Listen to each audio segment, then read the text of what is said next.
Oh, shoot, we're live. What's going on, everybody? Elite Zone. AEZ, the Canadians. How's everybody doing? We got Connor in the house. It's going out. It's going pretty good. I can't really complain. Good. We'll get back to you because we definitely had a bit of an adventure this week, and I want to get a little more details without spoilers, but we'll hit that when we run through. Now, the much anticipated, completely scripted, just an intro. I don't have anything this week. Drummond. So just say everyone have a good week.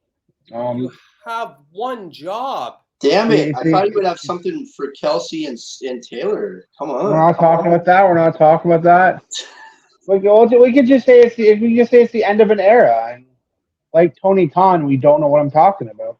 I love it. And then we have the man climbing down off the cross himself. It's Jesus Christ in the house. What's going on, boys?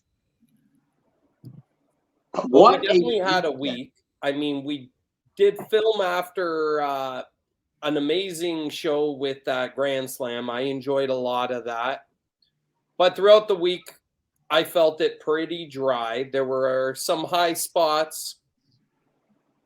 But in the wrestling world, it really felt cold this week. I think it's because we had so much going on last week. Everybody was putting out stuff, but this week's banger of the week, I had to crush it before we started. It goes to Monday Night Raw. And that's Dragon Lee and Dom. What a match. I also have a banger of the week from Monday Night Raw. I bet you do. I have not watched this match yet, so go ahead, tell me.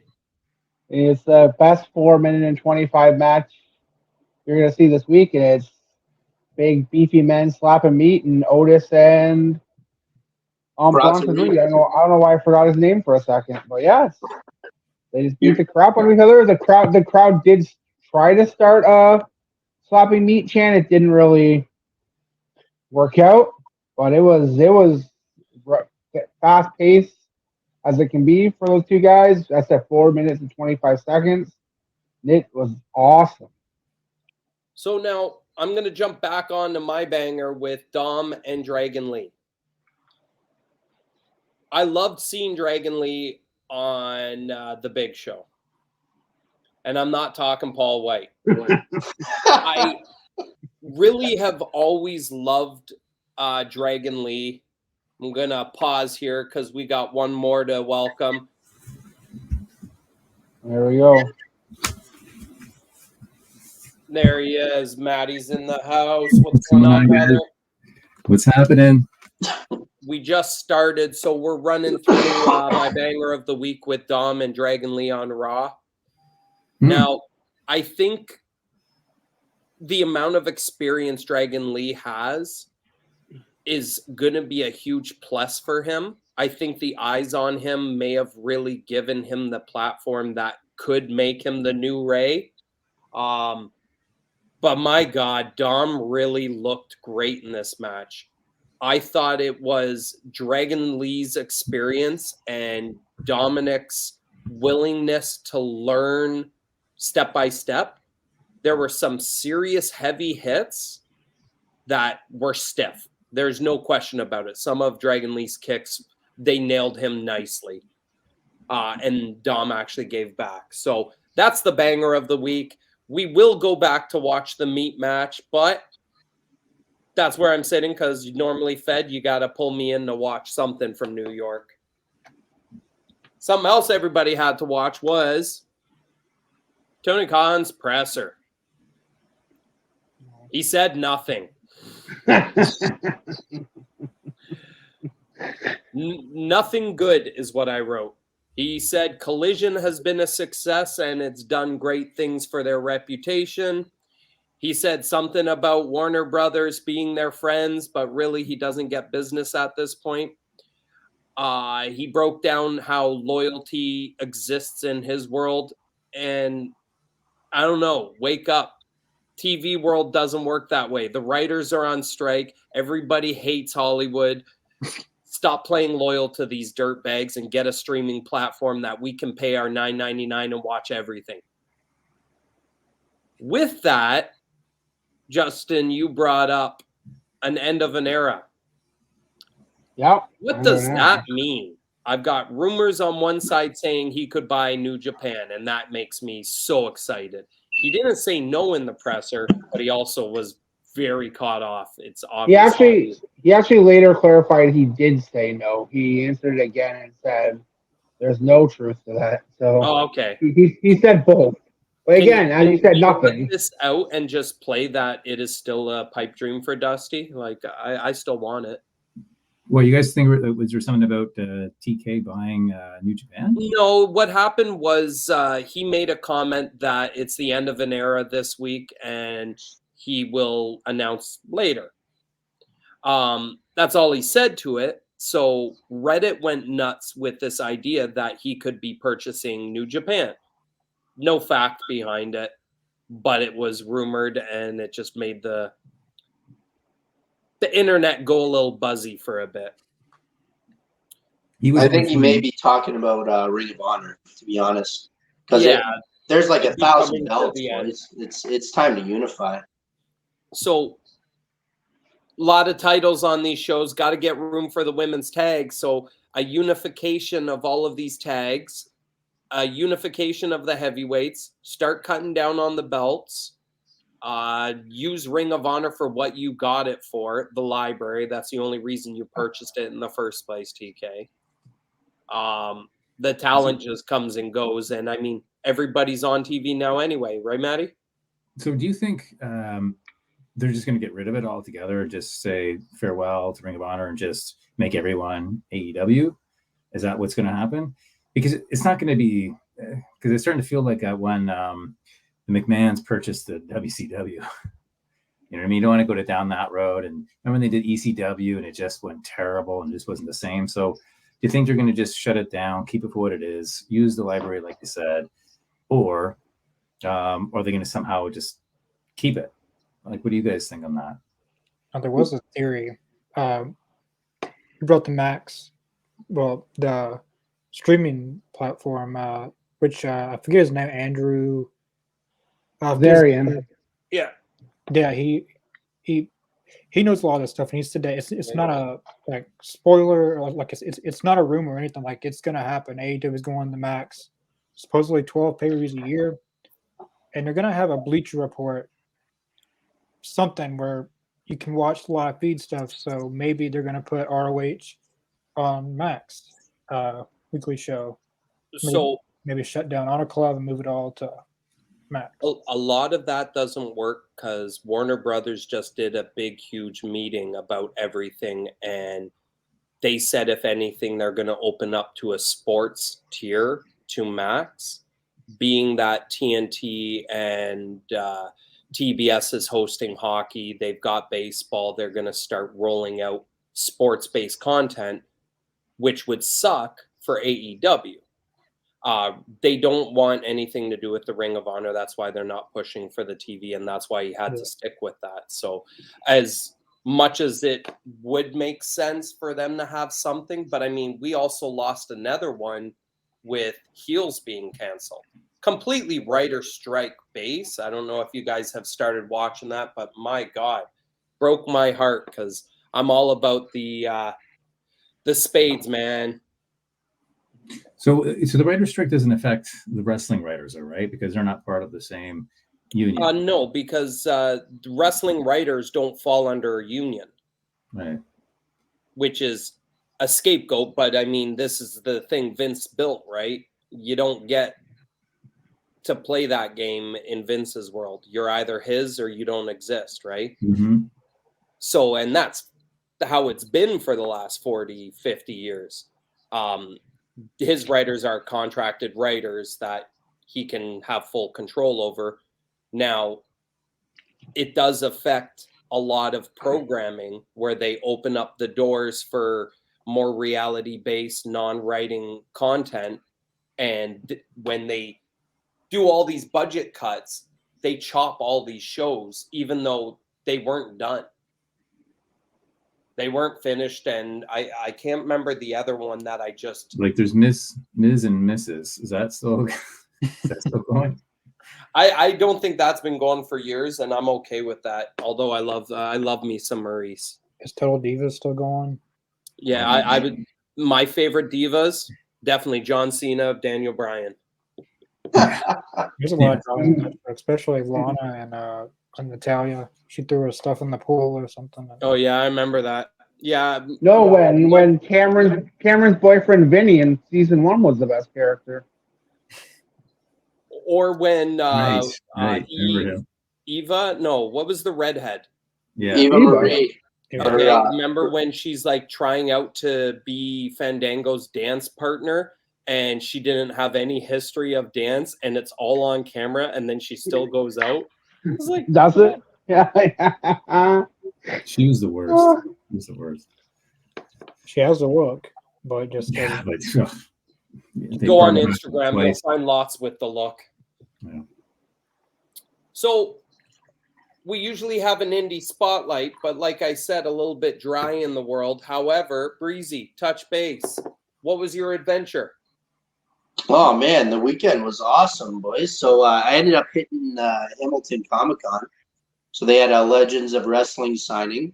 Got to see some legendary figures of WWE. I'll drop some names. So if everybody remembers Axe and Smash, Demolition. Oh yeah. Yeah, got to meet them. That was freaking amazing. The Powers of Pain, Warlord and the Barbarian. I love those guys, man. Oh yeah, and they're still brick shit houses too. Man. Those guys are beasts. And then we had Abdullah the Butcher, believe it or not. Got a photo op with him, and he's actually got a fork in his mouth in the picture with me. So that was freaking amazing. And then Mr. USA himself, Connor, you'll appreciate that. Tony Atlas. Oh yeah. So he was there, legend. You know, the tag team champ with the Rock's dad, Rocky Johnson. Rest in peace. And good old Jim Duggan was there, boys. Yeah. So, it was a good turnout. Christian was initially advertised, but he had to pull out due to his obligation to Collision. And we'll talk about that later, I'm sure. But other than that, yeah, it was a great signing, lots of energy. And I look forward to the next one. That sounds amazing. Yes, they're the Niagara Falls Comic-Con crew are friends of the show. We definitely love our boys out there, Chris and James. We definitely have some insider with them, so we always like to touch base and see how things are. Shout out Big Antonio as well. Oh, there you go. So I just wanted to call out Breezy. Is that I'm getting a Joey Janela vibe. Yeah, he's totally rocking that. I wasn't sure if you guys get those glasses. Yeah. I'm busting out my bad boy Breezy this week. You know, I had some things going on in my head last week, and I apologize if I took it out on the viewers or you guys. So yeah, just bust out the bad boy and fuck around a bit. Yes, sir. Yes, sir. Someone think that you're George Nella, just with the hair. Like you can fool someone probably. Yeah. So today we have a special guest. It's Breezy Janela. So as we go on, we did have another adventure without any spoilers on the show because I believe it was a taping. Connor, where'd you go? Went to the Impact Zone in Memphis, Tennessee. I love it. It was at Graceland where Elvis Presley was. All his stuff's down there. Was it unbelievable? Tell us about it. Without spoilers on the matches, but it was a really, really good show. It was pretty much packed in. Like the matches were like they did like the 40 Impact, the BTI. Yep. And they had more and more and more and more people coming in, like as matches were like going, and then they were having the they ran out of chairs, so they had the it was really good, great to see Impact having that big of a crowd. It was a really good show. How big? How many? how many people the crowd was? I think they probably had at least, I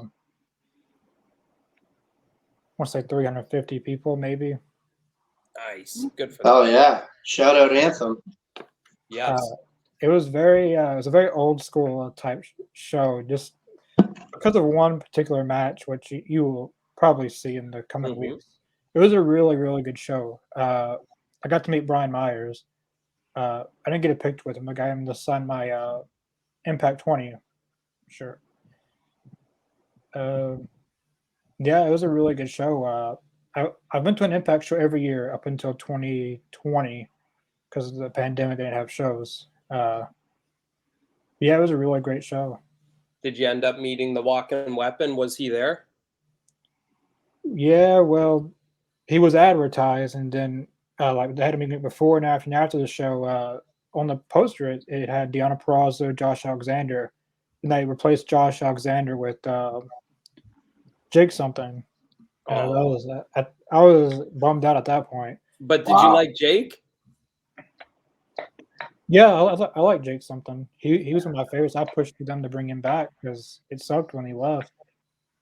No, it's we really popped when he got in there with Diener when they were doing the redneck cousins, because I mean Diener's our boy. He literally is Ontario Indies. So when he brought Jake something, I was like, all right, bringing a guy from Ontario to really push. And then when they canceled that out, I was a little upset. But right now I feel like Impact is a train running through everybody. However, that train does seem to have a stop coming pretty soon. I guess Deanna's going to get off here, and we're also going to see Sammy take a walk and PCO. What do we think, boys? I think Callahan might be going to the Fed. We'll see what happens. I mean, Triple H put something out, and he wants him back. So he's had an eye on him. Who are you guys talking about? Sammy Callahan. The Death Machine, boys. So when he was with, I'm going to need help on the names, but Solomon Crow? Yes. Yep. That was NXT? Yeah. And then what was he for Lucha Underground? He's always had good names. No, it's gone. Jeremiah. I can't remember the last one. He's always had great names. Amazing worker. I disagree.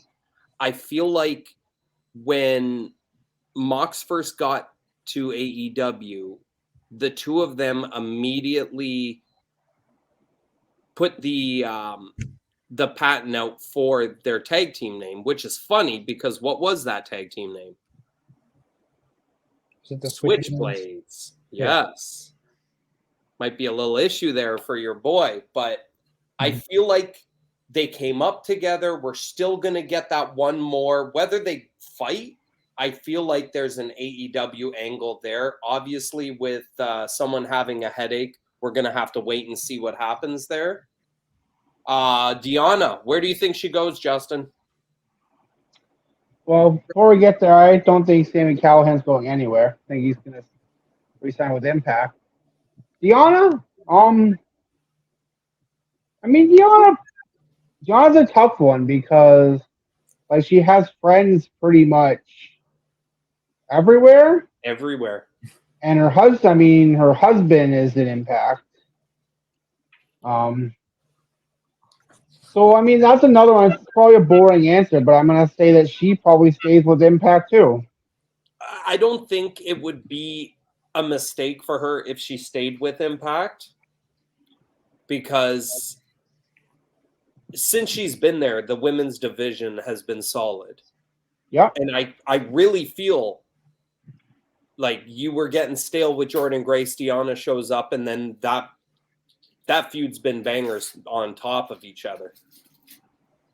What about PCO? GCW. Well, that's guaranteed, but what is he going to just go indies? Is that what you're saying? Yeah. I love PCO, Canadian boy, legend. I mean, he's too washed to go to AEW or WWE. Like, come on, if we're just being realistic here. So 1 year, he could go and do some good things. This is the one out of the three I want to see in AEW. I've already pitched the idea of him and Jericho in not an angle. I don't even need an angle, but just imagine Jericho pulling the, oh my God, there's a monster chasing me face. He loves horror movies, and this writes a character. He's got to slay the beast. He's got to be the hero somehow. I feel him not really working right now because he is a face, but we'll get to that soon. Either way, it's exciting. There's a lot of talent available right now, and there's a lot of different directions. I'm excited to see where it goes. What about Jade? You forgot the biggest one. She made the jump. Yeah, she did. And it seems like this was her plan all along. Did you see your little video that was put up by WWE? Yeah. Yeah. They're rocking into that. And there was actually I'm glad they're using a real name. I know she probably had it beforehand, and that's just she's still a kind of a celebrity. So I'm glad they didn't change it and give her some stupid name. Just let her keep it. That was good. But yeah, that was official. Walking into the Performance Center today. Yeah, I did see that video, and the guy on top, he's actually an amazing writer, David Shoemaker. He's done some Death of the Territories was amazing. He wrote this book, and it broke down everything, all of the territories as Vince walked through and took each one down and how he took it down. That was a good one. There was also a history of wrestling, and he goes right back to the Carney days and breaks it all the way down up to the territories. So definitely a great read. Throw it on the Audible. I love the audiobooks. Mm-hmm. One thing you have to see with your eyes and not with your ears is No Mercy's coming up, NXT's pay-per-view.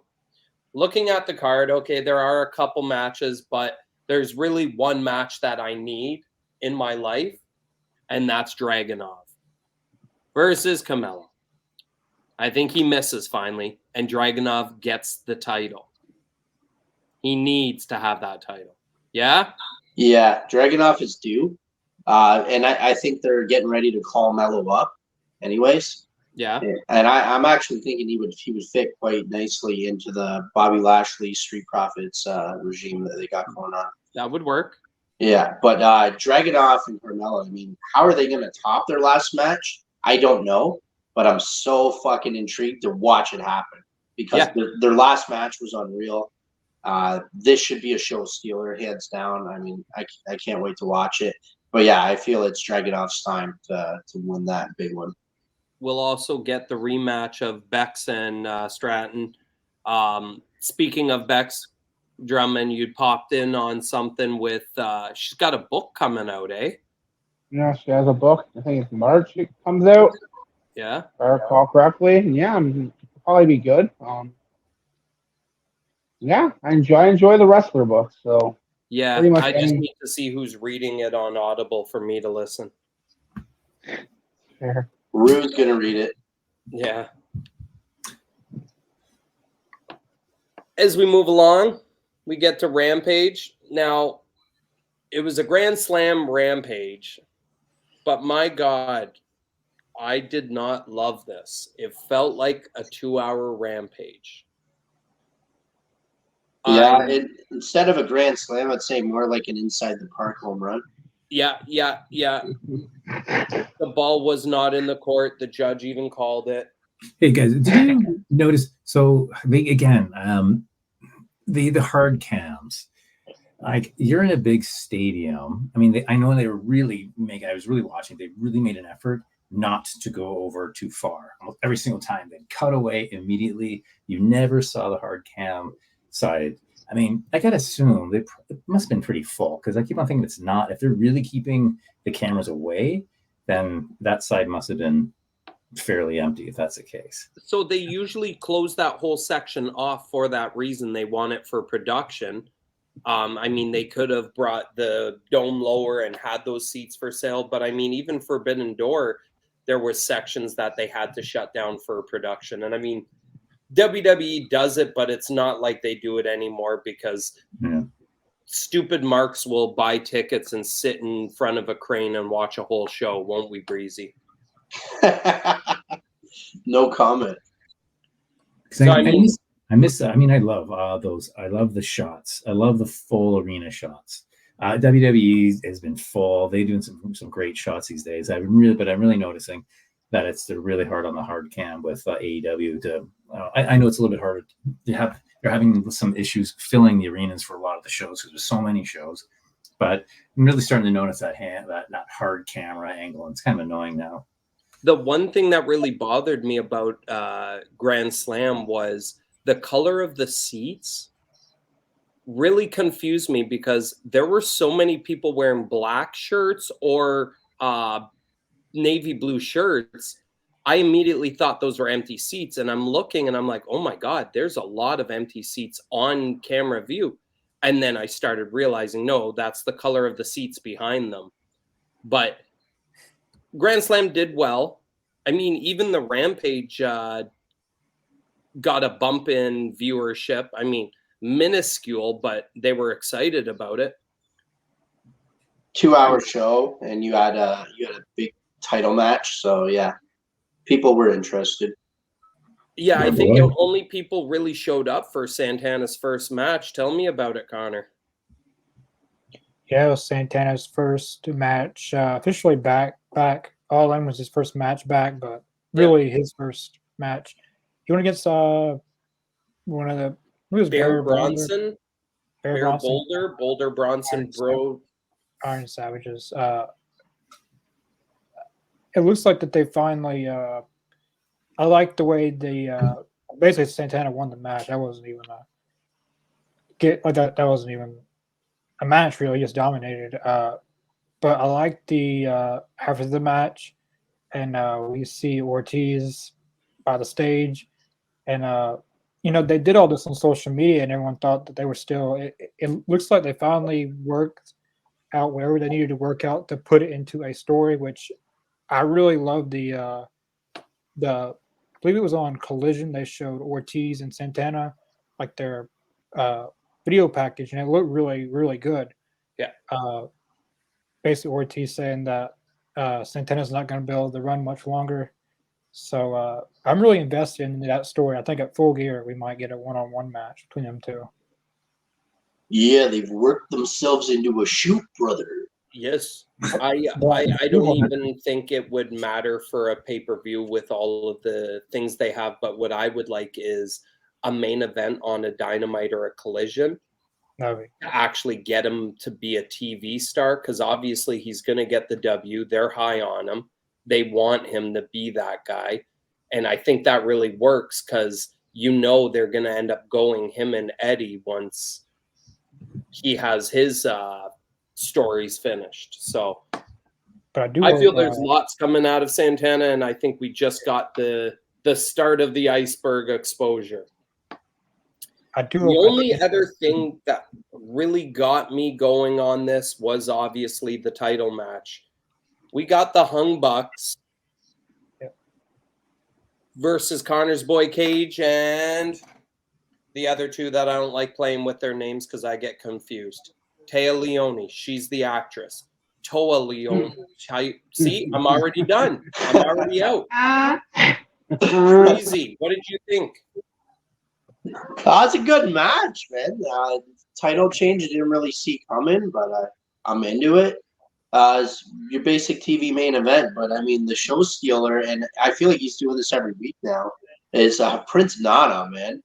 When he hits that dance when Swerve did the run-in, oh, buddy. Was dying. The whole crowd was loving it, doing the dance along with Nana. Yeah, I've noticed that. The videos are showing everybody's doing the dance, and he's so animated with it. It's cool. They're really catching on. He's very over. Yeah. That was a good decision by TK to bring him in. Say that again, Connor. Eric Bischoff did the Prince Nana dance on his show. Yes. If Eric Bischoff's doing that, then he's got something going. I want a Prince Nana t-shirt. I would buy it. You would buy it. I'm not buying. I might buy one too. If you told me that Prince Nana would be over a year ago, I would have said you're batshit crazy. But I've seen crazier things happen. He's way over than Brian Cage. I'll tell you that for free. Yeah, Cage is just missing it. I don't know what it is that he needs to do different. If it needs to be a full repackaging, but like since his not Ring of Honor, but his Impact run, I haven't seen him come back to that glory that he was at. And I think maybe he needs to break down character, like actually start showing who he is, because the guy's a hell of a guy. Connor can tell you. I think bringing the reality needs to be on TV, like who he really is. Let's get him some more character out of him. Like my example is Cass, Big Bill. Yeah. We've seen this over, I think it started in Hamilton because we were just goofing and he was having a great time on the ROH taping and he was having fun. He was doing a big booty dance. He was just being a silly fool. That's what he needs to do on TV. And him and Ricky, that seems to be working. So I'm just wanting Cage to get the personality over. And then hopefully it moves forward with something. But right now he's just there. Yeah. And it's unfortunate. I mean, I agree with you. I think I guess his image right now is a bit of a repackage than what he was when he was the FTW champion. He works every time he comes out, I kind of groan, but then he works a great match. Like he does have a lot of talent.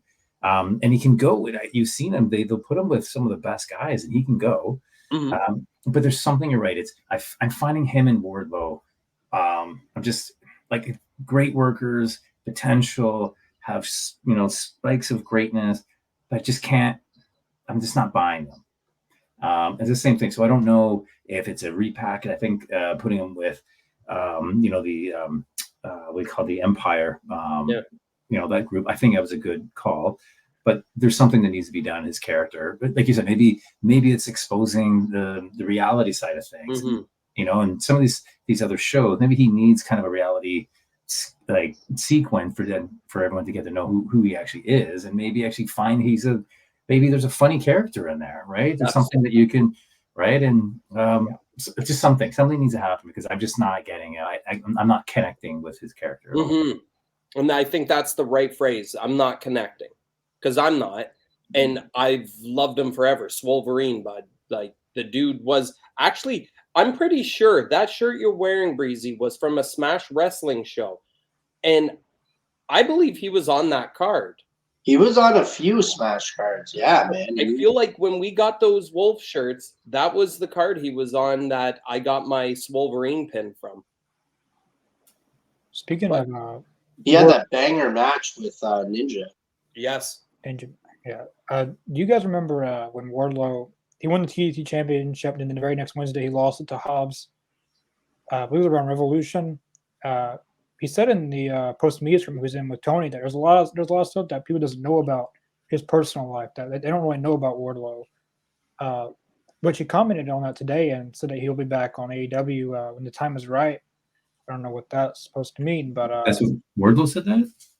Tony Khan in the media call today, he said that Wardlow would be back when the time is right, whatever that means.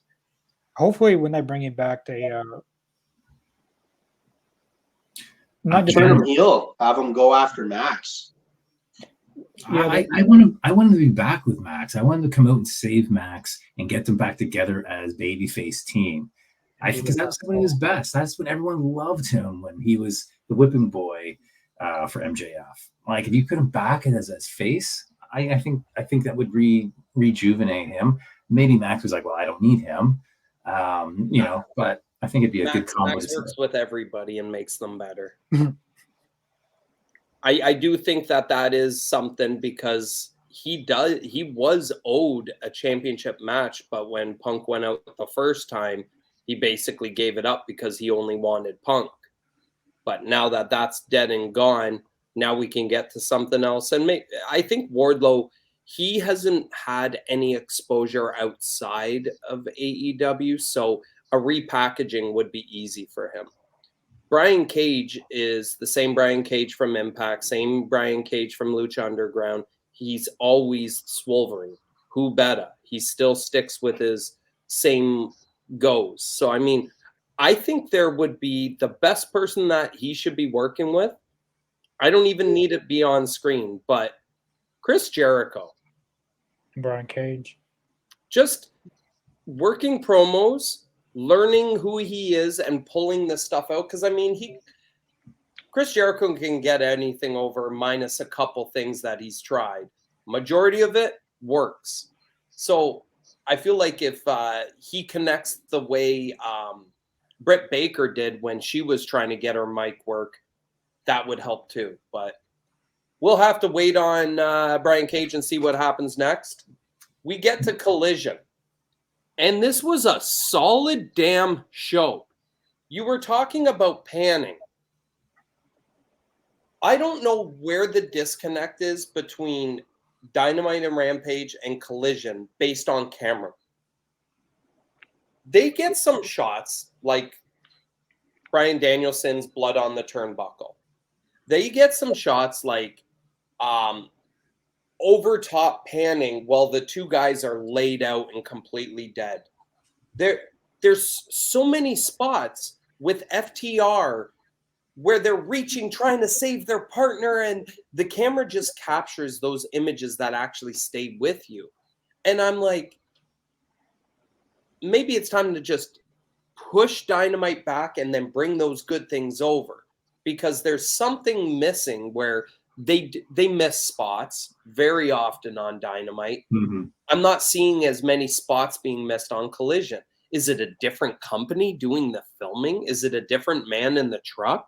I'd love those questions answered. I believe they have a whole different crew on Collision. Yeah. Like security staff, everything. A whole new crew, a whole different crew. But if we're noticing these changes, is Big TK noticing them? But I think it's part of the brand for that show, right? Yeah. You're trying to find ways to make the shows unique from the wrestlers themselves, the name, the colors, and I think part of the camera angles also creates, because it's part of the storytelling, right? So you have maybe the different crew, a different way of telling. That's why it's not like you said, you're noticing a difference. Maybe they want you to know the difference, because it's not like, it doesn't matter. It's like one continuous long show that they've just named this, and it's all the same guys, same storylines. So I think it's part of the differentiating they're trying to do to give it its own kind of, substance, panache, or value, right? Absolutely. I said it a few shows ago that with Collision, it has that 90s feel for me, like Raw's War and Nitro when it was heavy into the Monday Night Wars. That's the type of feeling that I get, that nostalgia feeling, but with modern day wrestling when I'm watching Collision. And it's freaking awesome. Whereas with Dynamite, yeah, you'll have certain camera angles where they should be panning away and you're seeing, Mox do a blade job, or you're seeing a punch not land. You know what I mean? The way that it's supposed to be looking clean. And that falls on the different crews. Absolutely. Yeah, I've definitely noticed that recently on Dynamite. They almost stay too long, and you see the miss, or the miss, or when they do the straight on with the pile driver, and you can see that his head is still off. Instead of doing that off to the side, they do it straight on. You're like, they should have just went over, so I didn't have to see that. The other thing on Collision that blows my mind, and it was big on this show. When I'm watching Dynamite, a lot of the time, I turn off commentary. Certain matches, I mute it. I prefer to watch the wrestling. I get irritated. I can't do that on Collision. Nigel McGuinness is an absolute stud on that microphone. The things he says are so out of left field, and Kevin Kelly's just excellent at what he does. He knows he's that damn good. And it was no difference on this show. And when we get to certain matches, I'll break that down a bit. And Kevin Kelly had a night on Saturday because he did Collision from 8 to 10, and then he went back to his hotel room and did New Japan commentary at 3 a.m. on hotel Wi-Fi. Yes. Really? Hardest Absolutely man in the amazing. biz. Love Kevin Kelly. You know what else I love? I love my dad. Dads are awesome. And Nigel McGuinness really put this over. This man is one of the greatest dads. Justin, tell me about Christian versus Darby versus Luchasaurus.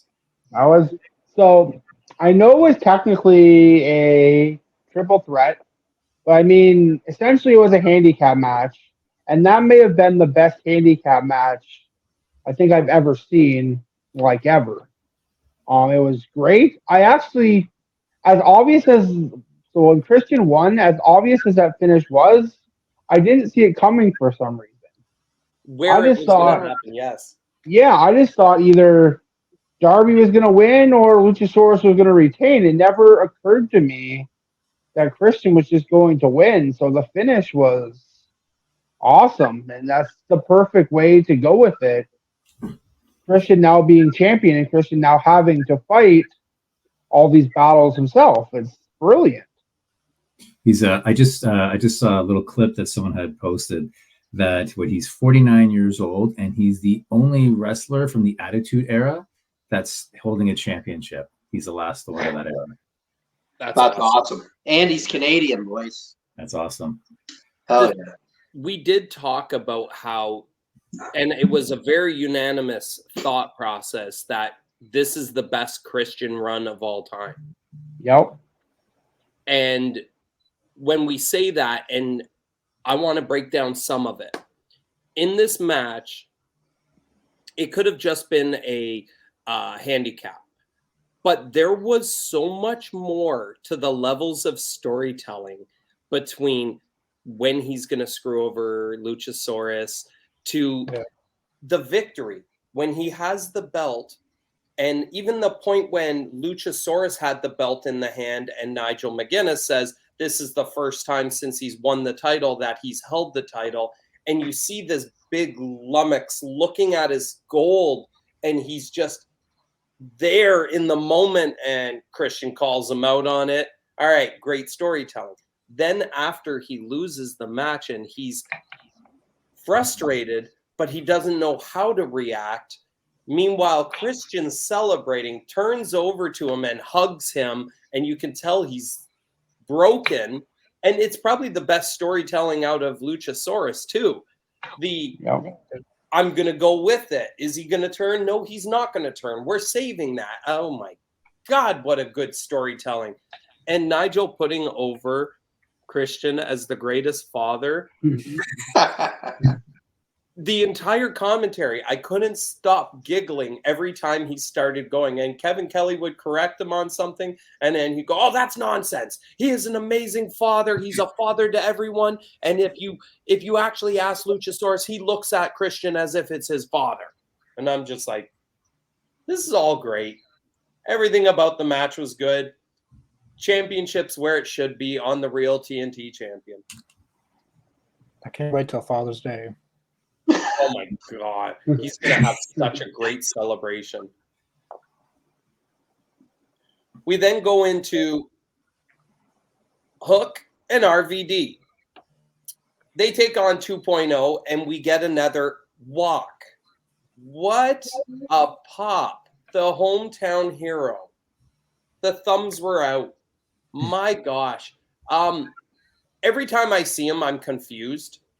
This time, he has no lower abdomen. He's all chest, and then he's got lower body. Last time he was out, he was wearing a shirt, and it just looked thick and full. But my God, the guy still performs, and I'm watching him, how he spin kicks and everything, and I'm like, there's not a misstep. What did you think of this one there, Breeze? Anything with RVD, man, I love it. Because it's the whole fucking show. Yeah. I mean, and he's in Michigan, so you know he's getting that hometown pop. Everybody was in the palm of his hand. And I just love the whole him putting over Hook. And even the pose at the end of the match, he does the Taz pose. and he's like kind of holding his chin, like, yeah, this seems familiar, like just playing back on him and Taz from the ECW days. But RVD, man, he still has it. He had it on the Indies when we watched him work Hardcore Decker. I mean, he had it when they brought him back to do the Jack Perry match. He's had it in this tag match. RVD is just fucking awesome, boys. And I enjoy him coming in and out. I don't have to see RVD every week. I mean, but if you want to bring him in once, twice, 3 times a year, then sure. I'm all for it. And it was a good match. And yeah, I enjoyed it. One thing about this match that was a little different is this was the first time we saw Hook taking beatings, like outside of big matches where he had to take beatings. But in this one, he worked the majority of the match, so he had to play up the hot tag. And this is a part of the growth in Hook that he needs on TV. He needs to be the one taking the ass-kicking work for the hot tag. Clean suplexes. The underhook suplex was so nasty. Love it. Love it. Love Hook. And I'm still into the whole RVD thing, but I was thinking about something. And we haven't, like, AEW, when they had the relationship with Impact, it really felt like AEW was using Impact and Impact wasn't getting back the same thing. Yeah, they had the champions, Christian and Kenny, but they didn't give anything. And this is where I thought about Hook, and I said they should send Hook to a couple tapings. Let him go work with Bully and with Tommy, just to build more. He doesn't have to go in and take on Josh Alexander, but he can take on a Kenny King and a Trey Miguel, and these would all be great matches, and it would be good reps for him, and you can still play that ECW build. I like that RVD's there, but there's still 2 more guys that were very mainstay to the ECW brand that I'd like him to play with somehow. So I thought maybe send him over, excursion to Impact. He can still work. He only works 1 night a week, maybe 2 nights a week. So the taping, he could have flew into Memphis and got that done. Do they have a working relationship with Impact anymore, though? No. Yeah. But that's where I'm saying it would make sense, because it would be good for Impact. A Hook on their show, as much as he's been made a star at AEW, just taking down some guys, getting some lessons from the uncles. You know what I mean? Yeah, I like it. We'll have to ask Scott. We'll have to ask Scott to more of that at the Don Koloff at Final Resolution. Yes, sir. Yeah. I'm looking forward to seeing how that card builds up as well.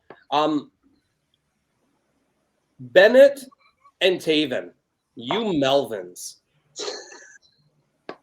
they are grasping at straws for anything to push onto TV, and it's working for me. This Neck Strong stuff, I loved it. I loved it. Got to support neck health. Yeah. Yes. The whole thing was like they're going off of Strong's injury, has nothing to do with them, but it's funny. Neck health, boys. Support them. We move on to a women's match. And I got to say, I enjoyed this match. I actually watched the whole thing and didn't blink. Julia Hart and Kiera Hogan. I love Kiera Hogan, but the package that is Julia Hart is starting to grow on me. I love Brody King doing the mic work for her, and then she does the house always wins. I love the spitting. What do you guys think? Usually I like a swallow, but I mean, the mist was cool.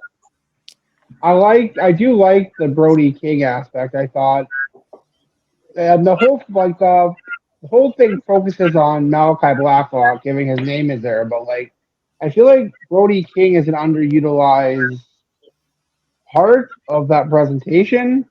So him being her mouthpiece is just really good. And I think they'll work well together in that presentation. Another thing that Collision seemed to catch was it was supposed to be Willow. Don't know why she wasn't there, but immediately Nigel puts a pin in that and says Julia attacks her backstage and spit mist in her face, and she is not able to compete. She is at a hospital.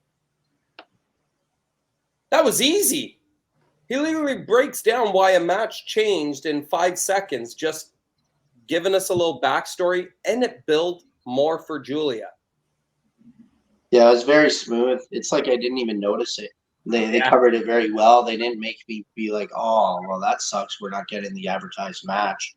I mean, Julia right now, they haven't rushed her. And what has she amassed, boys? Something like 25 wins in a row? Yep. Yeah. Like, just she sneakily got that, and now she's the number one contender for that TBS title at Wrestle Dream, and it's a match that I actually give a shit about. And I can't pick a winner in that one. I mean, you have Chris Statlander literally destroying everybody, including Jade. But how are you going to beat Julia right now? So we're going to do a predictions after we finish with Collision. So I'm going to resurface that topic on you. I want to see who everybody thinks is going to win off of the Wrestle Dream card.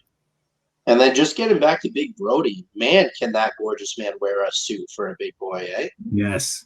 I love when they come out. I love their attire all the time. They're always, the colors are great. I love the matching, and I love when he comes out to support, and he's got that old kind of bartender saloon, like the shirt, the sleeves rolled up. It looks like classy. It's that, I don't know what that steampunk, that kind of like that look. I like it. I like that they get like a Western steampunk. Yeah, I like that. Yeah. I don't know if you guys know this, but the entire women's segment on Collision, Julia Hart and Kiera Hogan was the peak of Collision. It was it averaged, it beat everything else. Oh, in the ratings? Yeah, they got 621,000. They That's beat awesome. Wow, good for Julia. Every other segment, they were the peak. And wow, watching the match, like I said, I couldn't look away. And I like Kiera. I've liked her since she was starting out in Impact, and I like how she's grown. I want her to have more in ring. But they got time on this match, and it was able to show her intensity and match to Julia's character. Thought it went well. I think that makes me so happy to hear. I don't understand it because there were a couple matches that were definitely something that should have been the peak point. But yeah.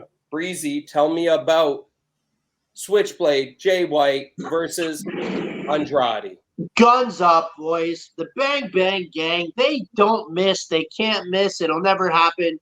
Until it does, I'm going to tell these guys until I'm blue in the face and I have no voice. Jay freaking White, man, and you guys know how much I love Switchblade. This dude is going to be the man, I think, to dethrone Max if Max keeps the belt long enough. Jay White's another one who's undefeated. Him and Andrade, they had a pay-per-view caliber banger. So this could have easily been your banger of the week, but I like that you gave it to Dom. Shout out Dom. That was an awesome match. But Jay White and Andrade, man, this match was fucking awesome, boys. It was great. You kept Andrade strong at the end when he got knocked out, and then Jay White still picked up that dead weight, hit the finish, kept him strong. Guns on top. I mean, what else do you want to say? Switchblade is fucking awesome. I love him. It was a great match. Everything was good. I didn't understand why they faced because Andrade's walking away hot and then goes against the hotter one, and now Andrade's back to where he was. Unless this is a breakdown of Andrade to take them out with a team, which is what I want to see, but it can't be done with that. But that's why I said you kept him strong. So I don't feel Andrade lost any steam or momentum by taking this L to Jay White. Jay White's a top guy. A, B, look at everything it took to beat him. And then still after he's dead knocked out, Jay White still hits a Blade Runner to just, put the nail in the coffin. But Andrade doesn't lose anything with that. I don't know if you guys agree or disagree, but I think he still stays strong. I felt like it dropped him a touch. Why? I thought they were pushing him to the moon, and this match says one guy is more pushed than the other, unless there's more to it. If they walk away from it, then I'm going to say it's stupid. Okay. Not that Jay White, it could have been somebody else, or you could have done it on a pay-per-view, or you could have had it as a main event. Like, there could have been more story to it. But it felt like it was just a match versus a match, and it was two top guys. And, I mean, Andrade had to walk through the House of Black, and he had absolute match after match, week after week with those guys. And I do think that they said Juice is fighting him next. Yes. Yeah. He's so fighting that him on really Collision. confuses me, is why would you go to the second lieutenant after getting beat by the top? So I feel that could have been another way. Maybe, I don't know. We'll see, because every time you have questions, it's answered on the following week, it feels. Yeah, fair enough. I enjoyed the match. I think maybe TK was. I would have said he was trying to pop a rating until what Connor said earlier about the girls taking that top spot for the ratings, which definitely surprises me, even over the Texas Death Match, which is fucking crazy. But I think if Jay had just beat him straight up, then yeah, Andrade kind of falls. But just everything that it took to beat Andrade, you're still putting him over. It's just my take. And that's fair. It was my banger of the week leading into today, but once I found out that Dragon and Dom tore the house down, I had to go back to watch that one. So it definitely was on my mind as banger of the week. It just didn't make it. Hell, I could have put Julia Hart and Kira there. Come on. Can I say one thing about I put a women's match there? Can I just say one thing about the Dominic and Dragon Lee match, because I didn't get to talk about it earlier? Who right now in all of wrestling, I'm not just talking Fed, boys, who hits a cleaner frog splash right now than Dom? I'll wait. No one. RVD. No one. I'll wait. His frog splash is 1997 Eddie Guerrero clean. I need 5 stars to be a frog splash, bud. I just saw it on the same show. Bronson. Yes. The guy, he's been doing the splashes off the top, and he's been banging those ones. He's been hitting those ones hard. He beat Otis the other night, and the way he just jumped off and bang, he gets like, I can't imagine what that feels like. That guy, was he 300 We're pounds? talking about big meat coming down. Yeah, I'm gonna bring that back, because we're going to the Workhorsemen versus FTR. Now, I like the Workhorsemen. I want them together. I don't like Drake going off and being a comedy act. I like the blue collar beat 'em up. I did not expect them to win, but he hit that moonsault on Dax, and I actually caught myself for a second because Nigel was screaming. Comes up again. We have new champions. We have new champions. Oh, that was close. I honestly was on the tip of my seat there because that big boy came down. He sold you a ticket. Oh, and I bought it. So this match was pretty decent. We knew who was going to take the W, obviously. If we keep getting more of these open challenges, who do you guys want to see? Because I have one, but I want to hear it.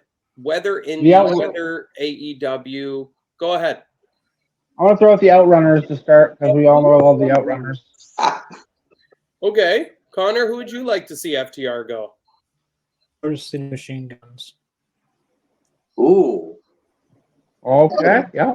I want to be there live for that to happen. I want to be alive to see that match.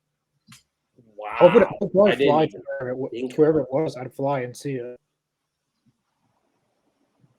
Wow, that's a good one. Breezy, what do you got?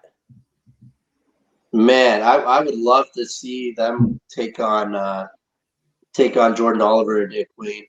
Ooh, that would be fun. Clash of styles, but FTR can go any style, and they've proven that. Maddie, do you got someone you would take in? I have to think about that. That's yeah. Are you talking about just from Don't care. Any tag team in pro wrestling in any fact.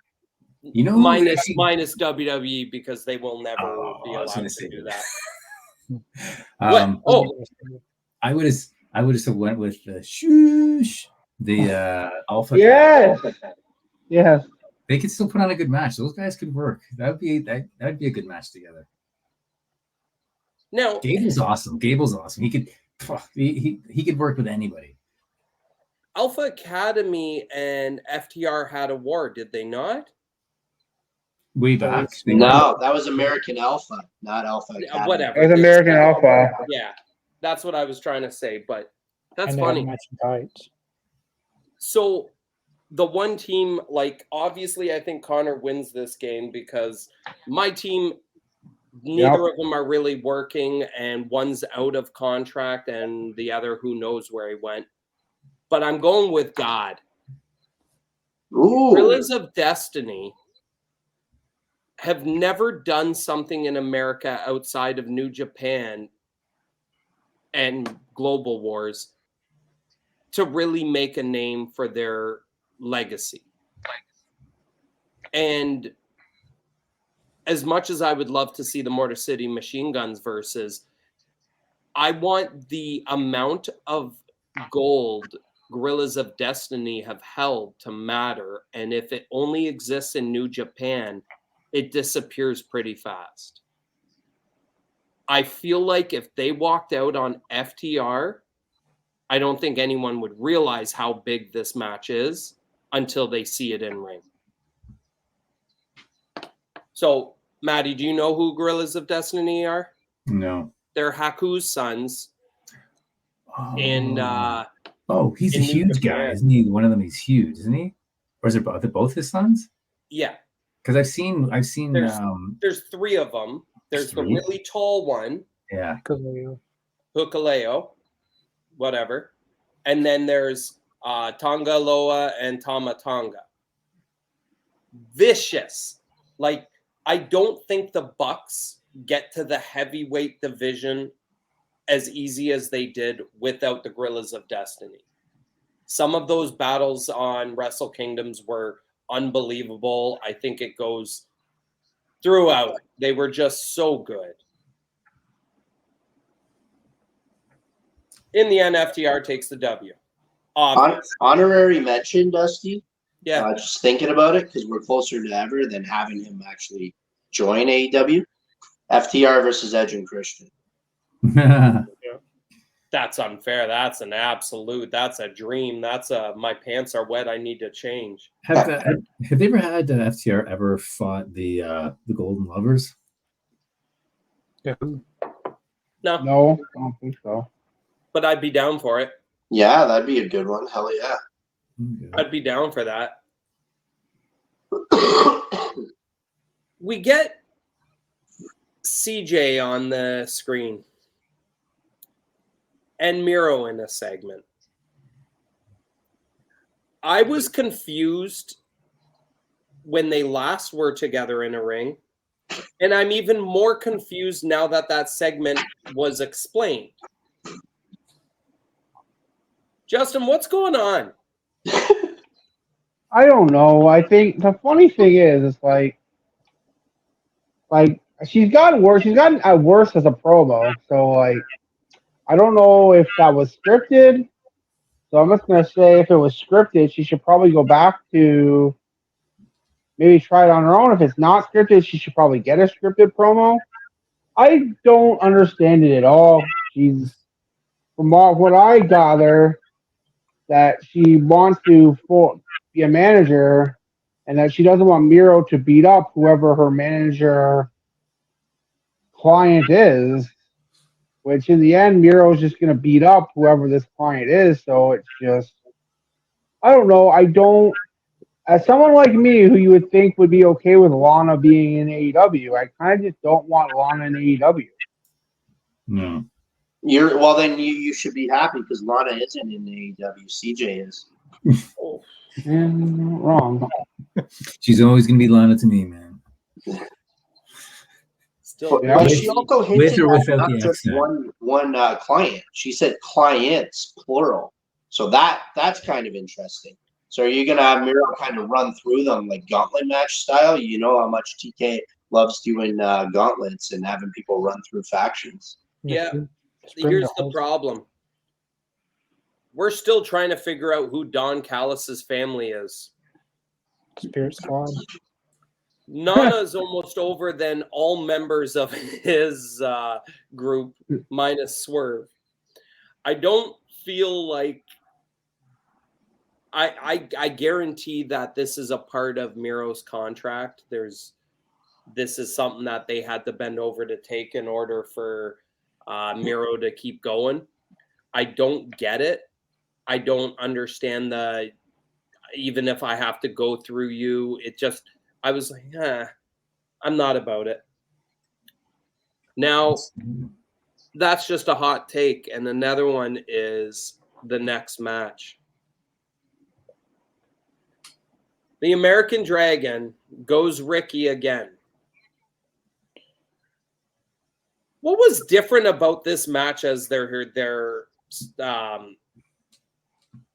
last match? You were allowed to use weapons. But when we're talking storytelling in ring, what was different?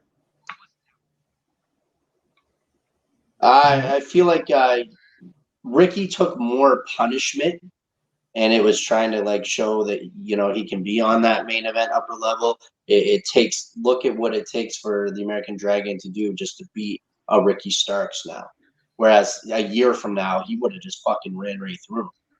But even then, did we not get that from the last match? We did, but then it was negated by the tag match, so you had to have the rubber match. Brian beat him. Ricky beat Brian, so now you had the rubber match. That's the way I viewed it. I feel like it was rushed too, and it's kind of taken away from Wrestle Dream, which we're going to get into in a bit. But yeah, I feel like TK is just like, all right, I need to put a bookend on this story here. So here, how are we going to do it? All right, let's do a Texas death match in Michigan. Yeah, I like. Well, I'm you not can't gonna have a act like Michigan I'm death match. You could have a Michigan street fight, no? Michigan death match, you'd probably have to literally kill someone. Yeah, I walked into this match and I'm like, all right, I mean, okay, let's watch it again. I'm sitting there and I'm enjoying it. I don't think I liked it any more than the first one. And I walked away going, but the same message was delivered. Ricky's a tough son of a bitch, and Bryan Danielson can beat him. Okay. The Psycho knee with the chain. We've seen so many people try and use chains. Dax in the dog collar match when he was trying to put it around his head for the diving headbutt, it failed because the thing kept falling.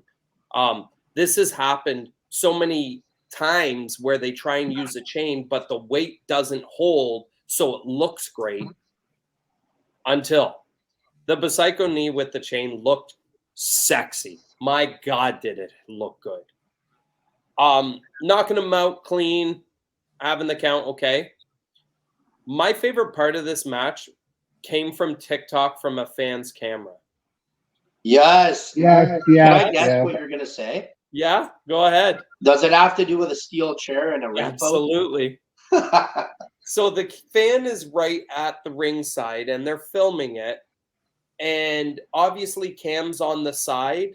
So it's that spot where he's up against the corner post and then he hits him and he completely doesn't touch Brian, hits the post. I'm sure on camera, I don't remember it looking bad, so I assumed it was good. But then the guy goes, that looked fake. Ricky doesn't break.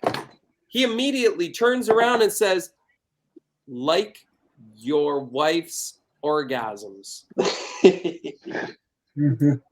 Maybe it was mother's. Either way, I thought that was priceless. Ricky on the cruise, no matter what you said to him, he always was quick to respond. I want more of that, Ricky. I thought that was pretty fun. But that's how we close out Collision, because everything's building for Dream. As we look through the card, we're going to each take our bids on who's going to win.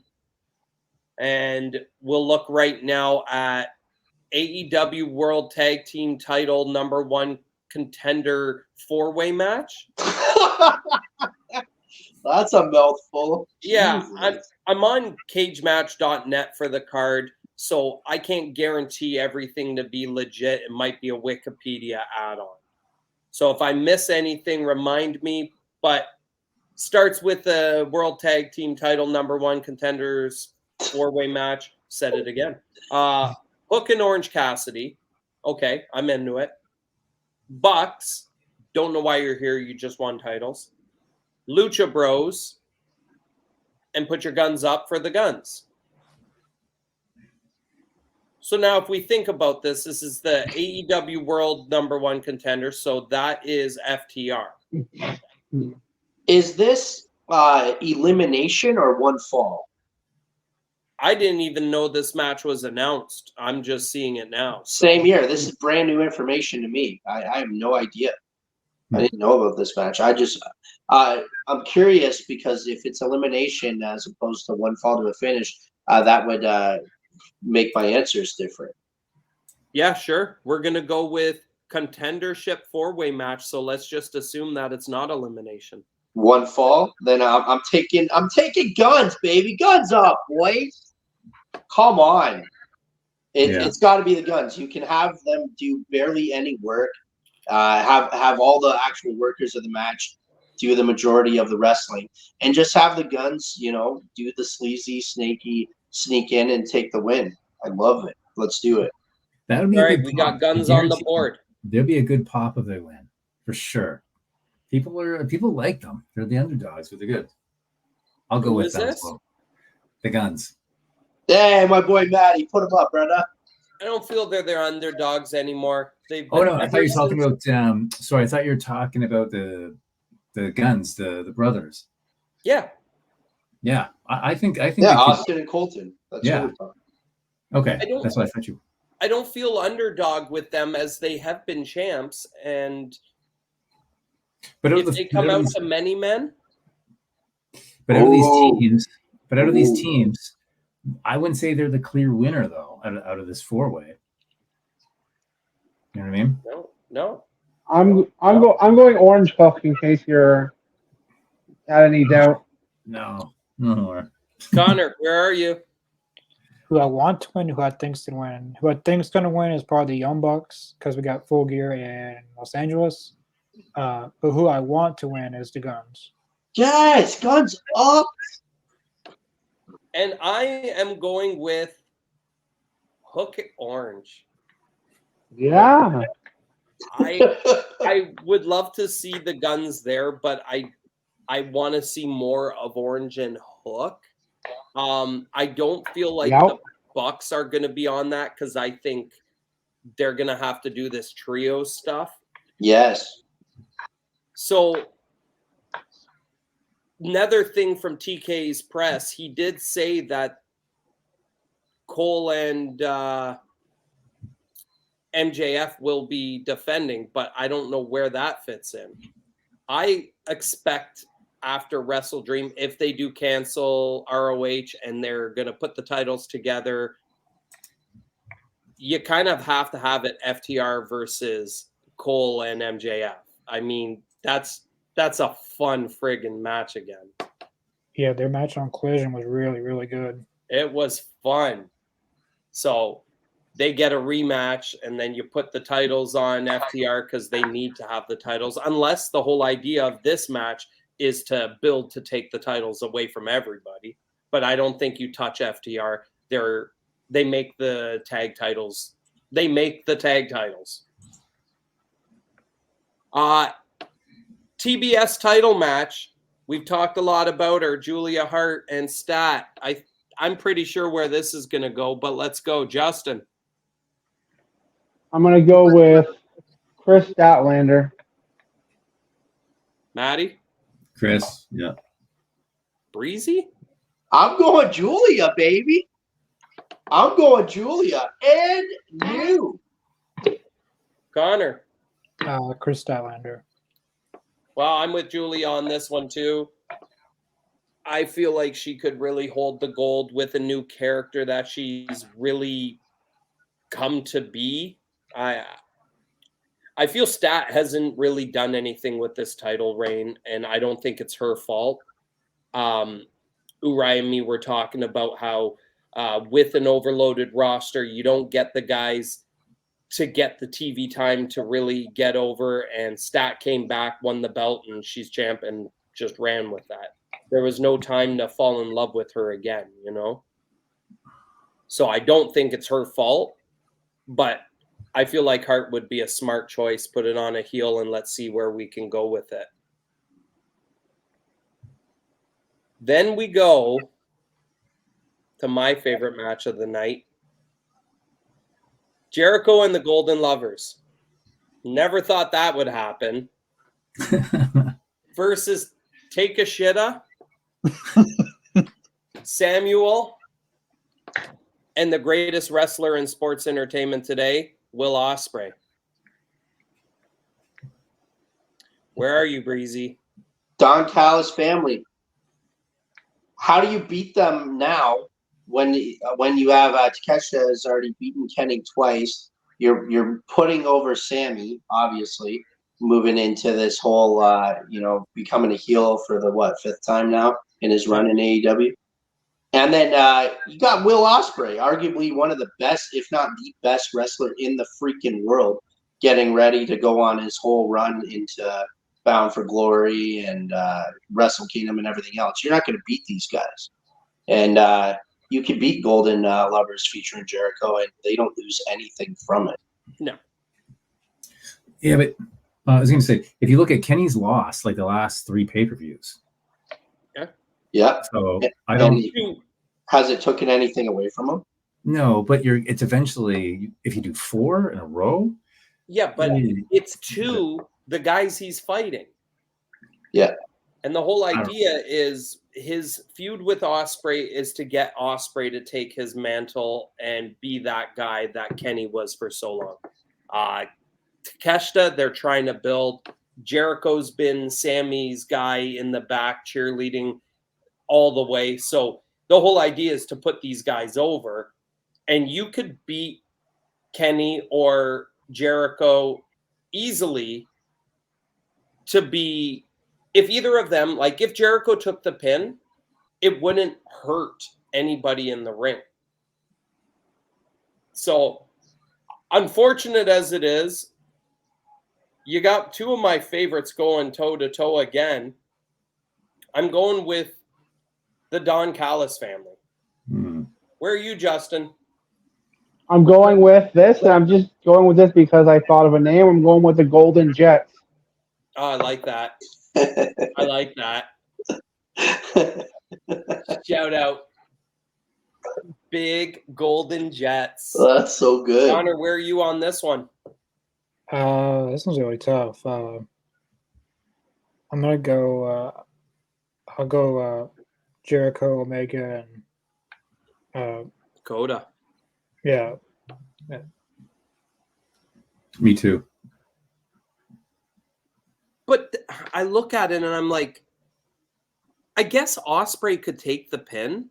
Yeah, probably the cash have taken, if anyone. Don't you love this, though? I love when we go into pay-per-views, boys, and you can't call it. But that's the thing is I'm looking at it and I'm like, I could see, well, Coda, they can't pin because they've got to keep him hot. We also didn't talk about this earlier in the news, but there was a DDT match announced between Takeshita and Jericho in November that they're building up to as well. Man, the idea of Jericho at DDT is just, the man has solidified his career in the last 3 to 5. It's unbelievable. PWG, Wrestle Kingdom, All-Ins, it doesn't matter. When Jericho's there, it matters. When he ran in on Osprey at, was it Rev Pro? Yes. Yeah. Jesus. Yeah, when he had the helmet. Yes. Yeah. It's a good, like, I can't see any of the heels taking the pin unless it's Will.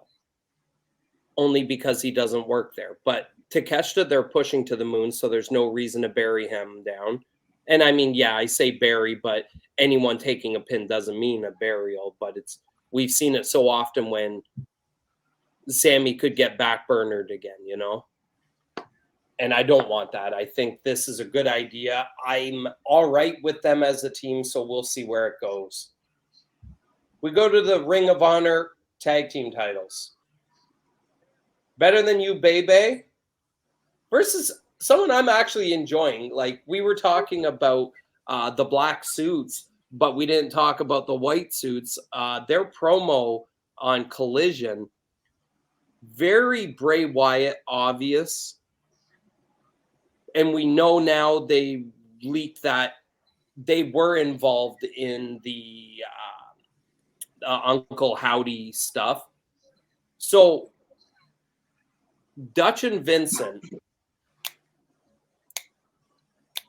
versus Better Than You, Bebe. Who's got the W, Breezy? Max and Adam Cole, for sure, because I don't see anybody taking these belts off them unless it's the Kingdom. But just to put over Vincent and Dutch real quick, I mean, these guys are dope. Vincent's always been really good on the mic. His charisma, his whole doing the Charles Manson like cult leader gimmick thing, I've always dug it. Yeah. And I'm glad that they're getting that larger platform for more people to see what they're capable of doing. I think it's a good match. It's a fun match. But yeah, Better Than You, Bebe, retain. Yeah, same. I agree. Justin? Yeah, the same. And then Connor? All right, we'll just skip this. I'm going with the Righteous. Wow. Why?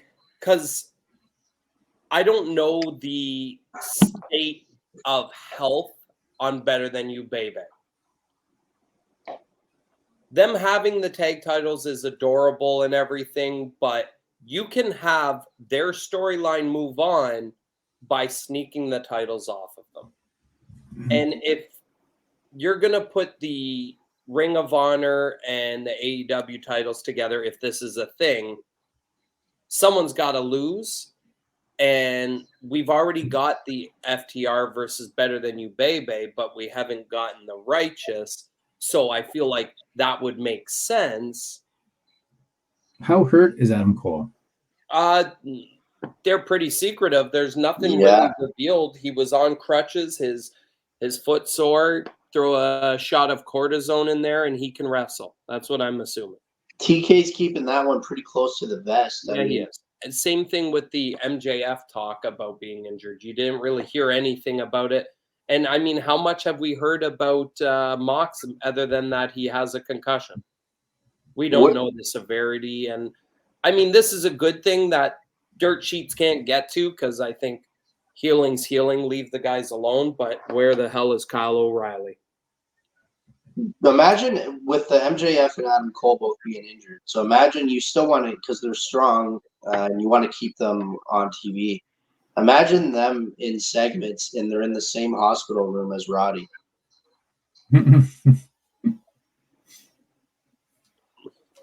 Just picture that, boys, for 3 or 4 weeks. That would be comedic gold. Mm-hmm. I'd be into it.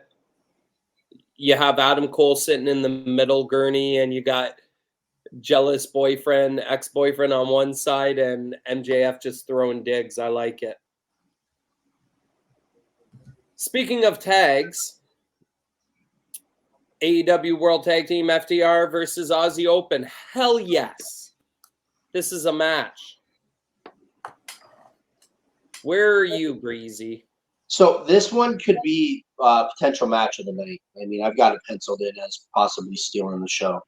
As good as Aussie Open is, and they're fucking good, boys. FTR wins. FTR wins. Maddie? Yeah, I'm gonna go with FTR. Justin? So this is the one that's actually toughest to call. Ooh. So I'm gonna go with FTR because I mean they're the best tag team in the world, and as we've talked about, possibly all time. But Aussie Open are really, really over right now. And some might say they're the second best tag team in the world. I'm going to go with FTR, but I wouldn't be surprised if they went the other way as well. Where are you on that, Connor? Top guys out. Top guys out. Nice. Very nice. So I'm going to state the same thing I said.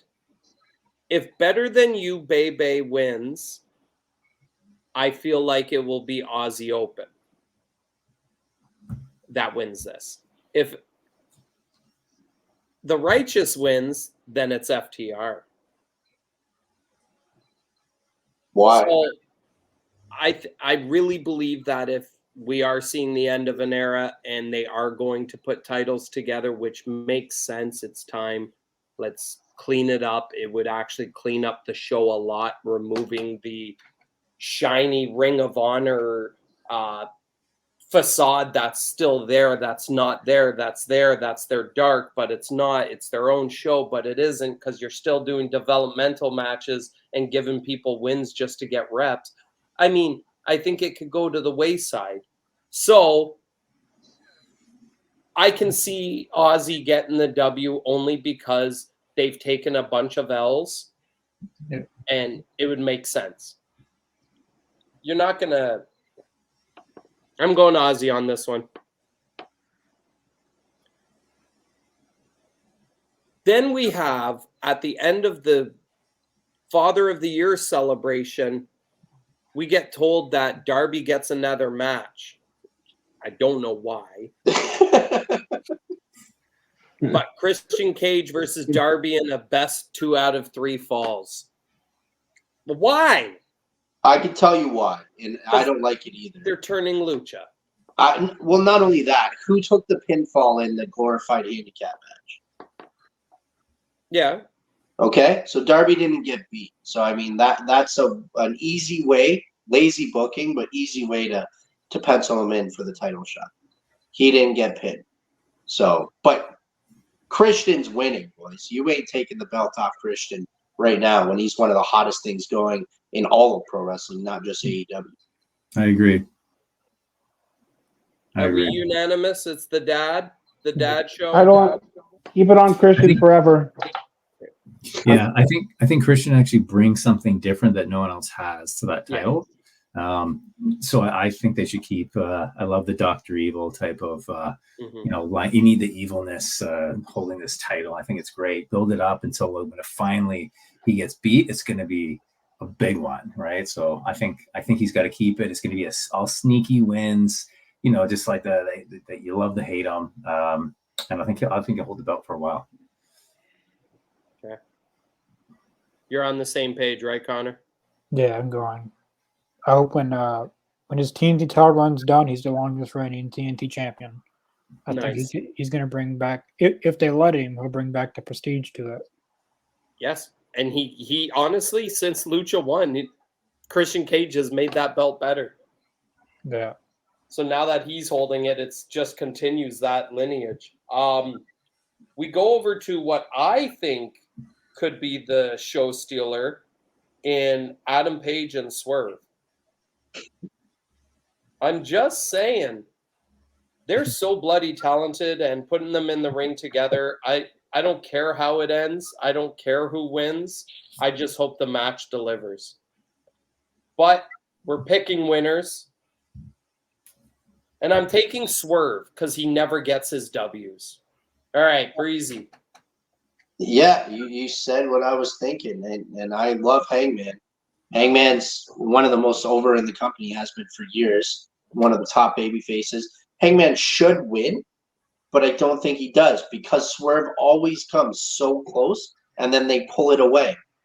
So I think, so I think Swerve is due, and he doesn't have to beat Hangman clean. I mean, he's not going to beat him clean if he wins. It's going to be a sneaky finish. Like I've been saying, Hangman doesn't lose anything if he gets beat with a smarmy type of finish. Mm-hmm. But I think Swerve needs this win. He really needs this win to not only keep any type of momentum, if they even still have it in the Mogul embassy. Besides Nana, I mean, nothing else is working with Swerve. Yeah. We already talked about Brian Cage earlier, and man, the fucking other guys that just lost the 6-man tag titles. I mean, just kill the whole thing. Have Swerve and Nana do their own thing. But Swerve needs this win. Connor. Yeah, I'm going Swerve. He really needs to win. The last big singles match he won was against Darby, I believe.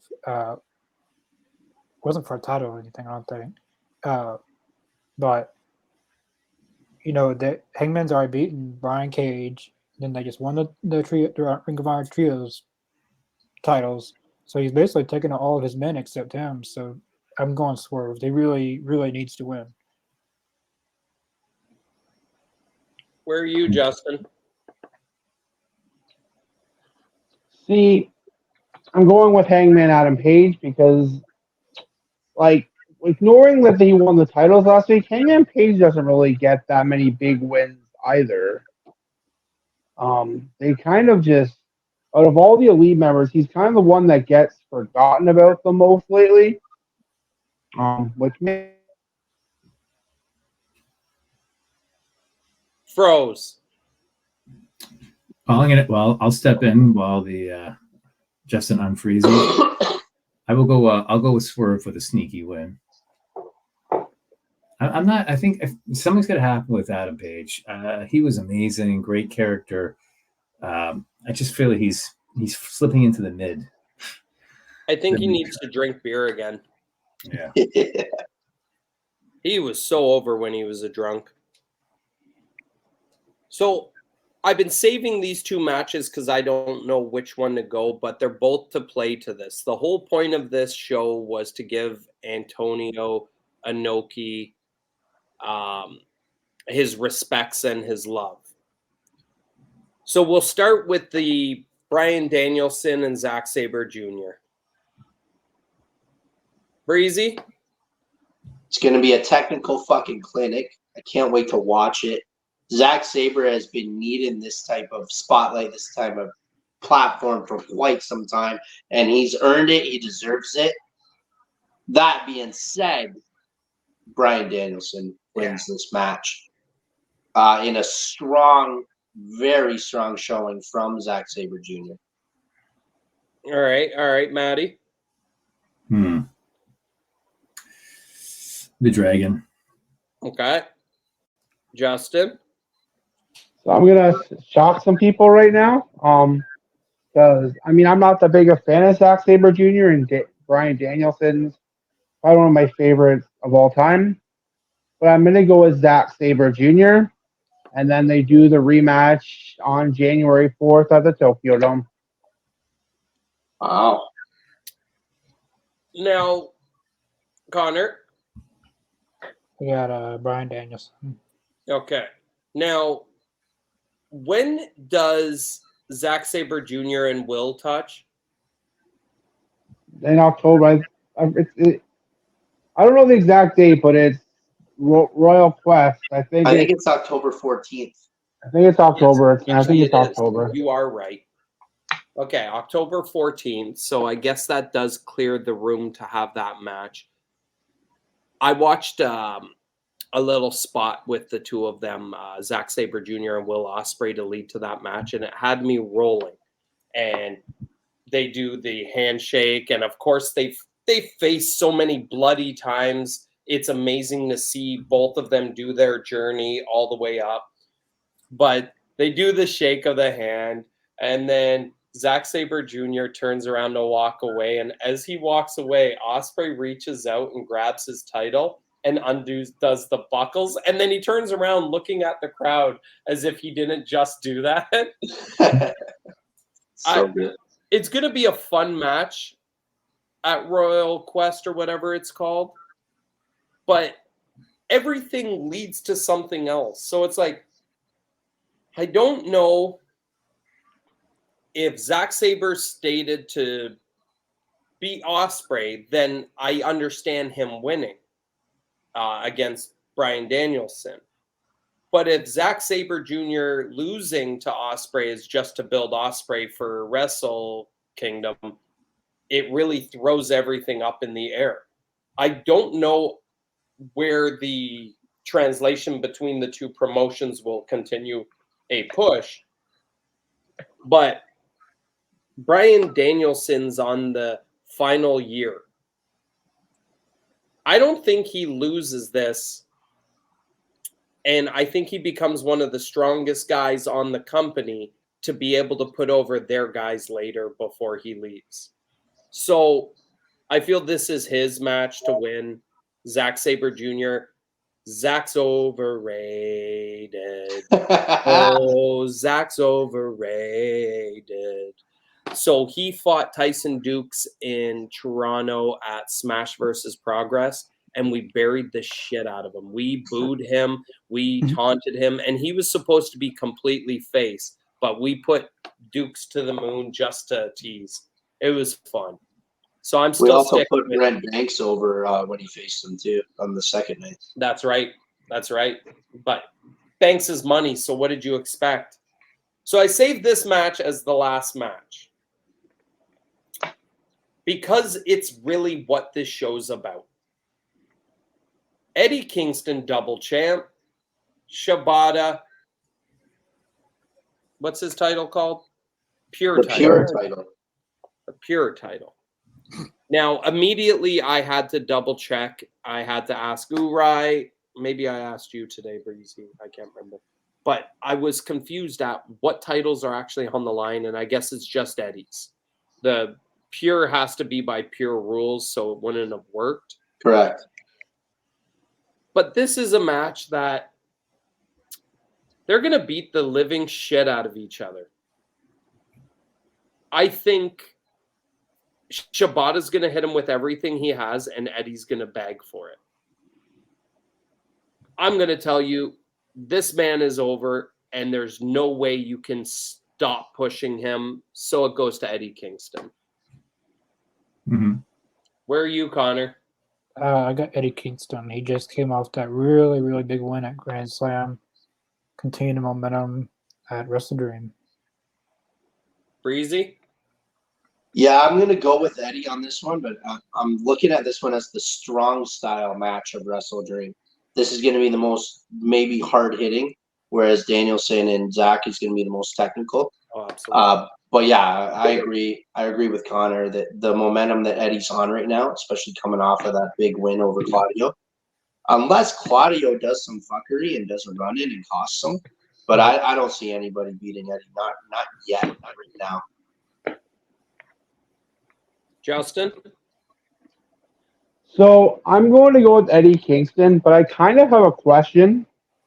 Does anyone else find it weird that Shibata is a New Japan guy, but New Japan is not comfortable putting Shibata in a match that's actually called a wrestling match? It has to be an exhibition with weird rules, but Tony Khan's okay with putting him in full-on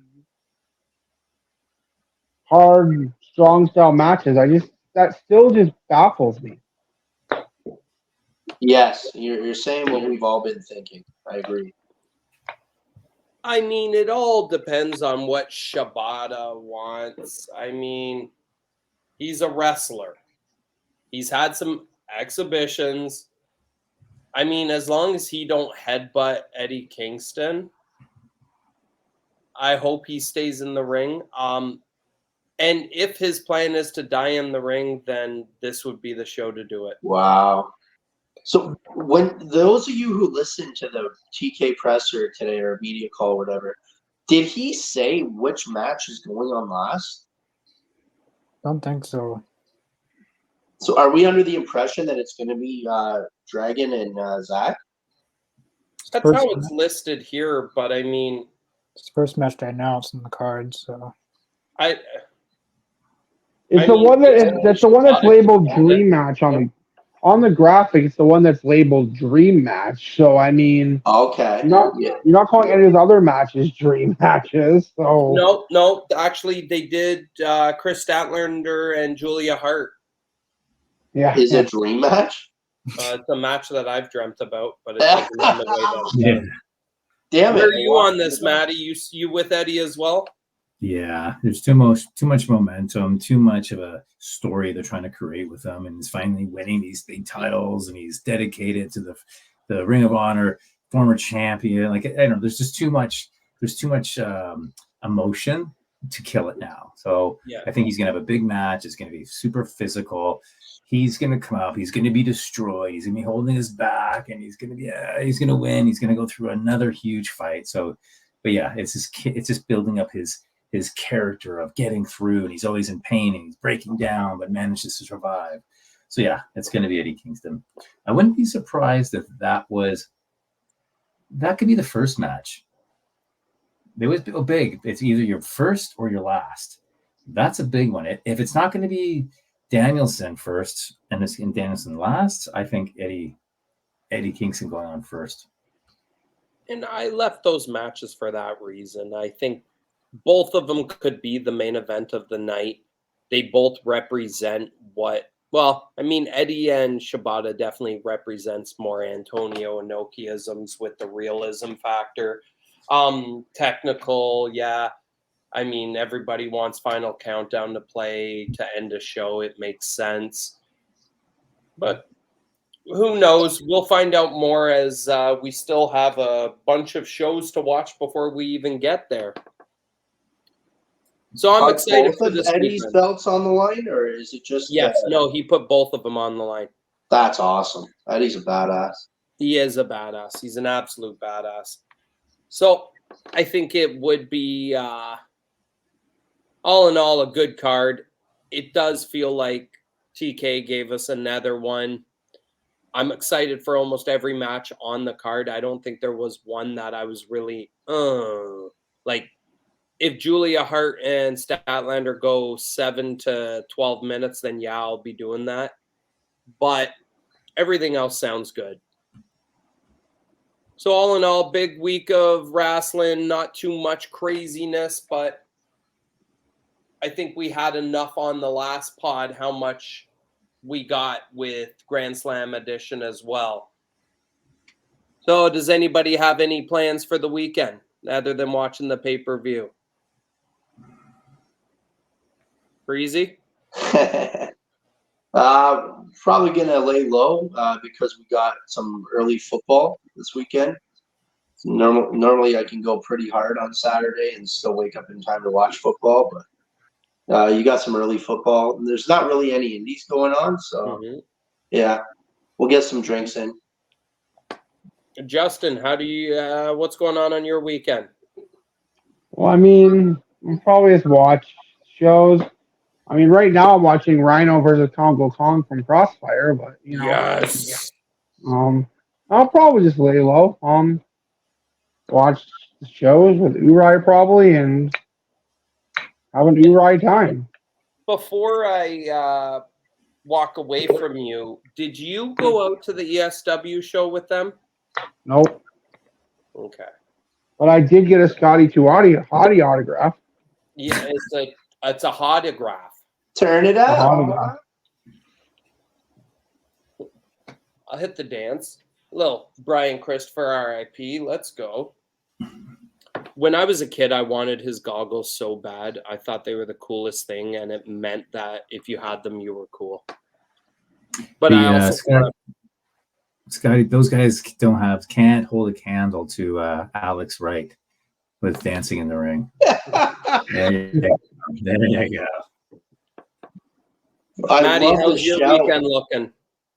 There's always something comes up. Nothing major. Going to keep my eyes on the Blue Jays. They lost tonight, which is against the Yankees. I think they have 5 games left, so they still need, I think, 3 wins to make sure and secure that final spot or the second wild card spot. So I'll be keeping an eye on the Blue Jays this weekend. All right. That's all it right, so far. Connor. You got any shows you're seeing? Any excitement? Only shows I'll be seeing is rest this week. Collision and Wrestle Dream. Shows I'm going to. I'll be going to Collision next month in Memphis. They're coming to Memphis. Collision is. And I'm also going to be meeting Prince Nana in October. Championship wrestling from Memphis. He's going to be there. Nice. Yeah, besides that, there's not many shows I'm going to. Besides, just the only shows I'm going to is in October mainly. So we do have something special planned for our viewers. We're just waiting for everything to iron out. We'll get to the bottom of that later. But overall, lots of wrestling, more to watch. Before I go, I do want to say, Connor, you have expressed a little bit of irritation with AEW. And what happened this week is what I love about wrestling is the change the channel effect. When WWE starts pissing me off, I can change the channel. You got New Japan, it's always good. You got Impact, it's always good. And you change the channel over to some Impact awesomeness. Disappointing that the boys weren't there. Was Speedball there at all? Yeah, he was there. You want me to tell you who he went against? Yeah. He went against Jonathan Gresham. Oh, yes! The octopus. Banger! And you didn't think that was match of the night? All right. I can't wait. The match of the night was I'm not going to tell you what the match of the night was. You'll have to see. All right. Keep us unspoiled. I appreciate it. Boys, pleasure to see you all. The Dusty finish. We out. Guns up. Have a good week.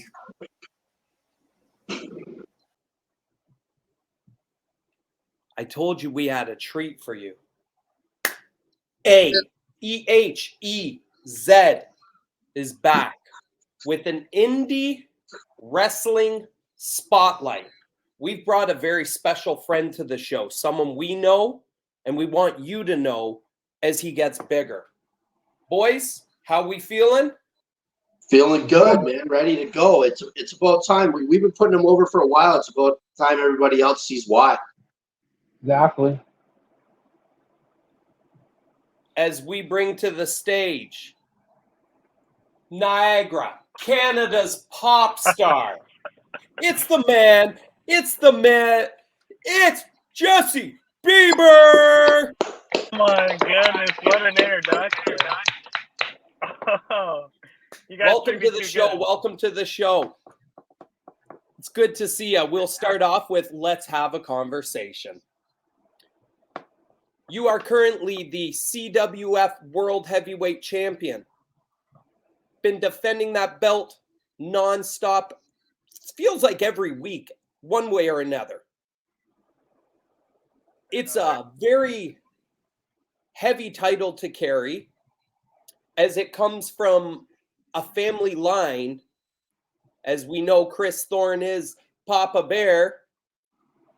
What type of pressure does it create for somebody growing up in the ring and knowing there's boots to fill? Can you guys hear me all right? Yes, we've got you. Yep. No? Oh, no. Oh, my goodness. Well, for everyone that can hear me all right, this is wonderful, by the way. First of all, I got to say thank you very much for having me. This is fantastic so far. But yeah, you know what? I got to say, as a second-generation wrestler, things kind of get a little complicated because, I mean, like you said, there's some boots to fill.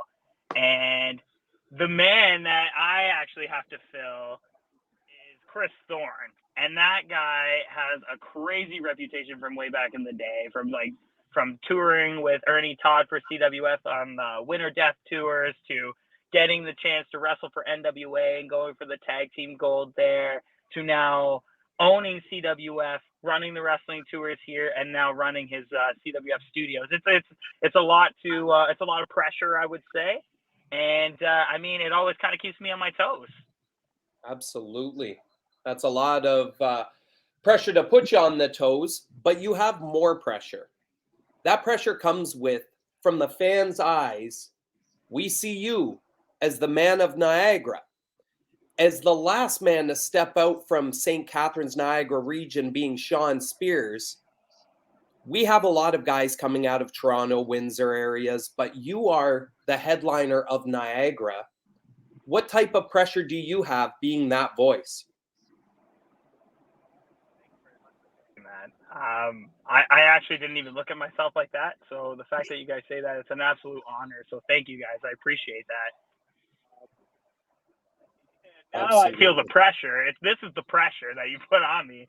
So I don't know. It's like, honestly, like I a lot of times I just go out, have a great time, and enjoy who I'm in the ring with. So to me, I don't normally feel the pressure.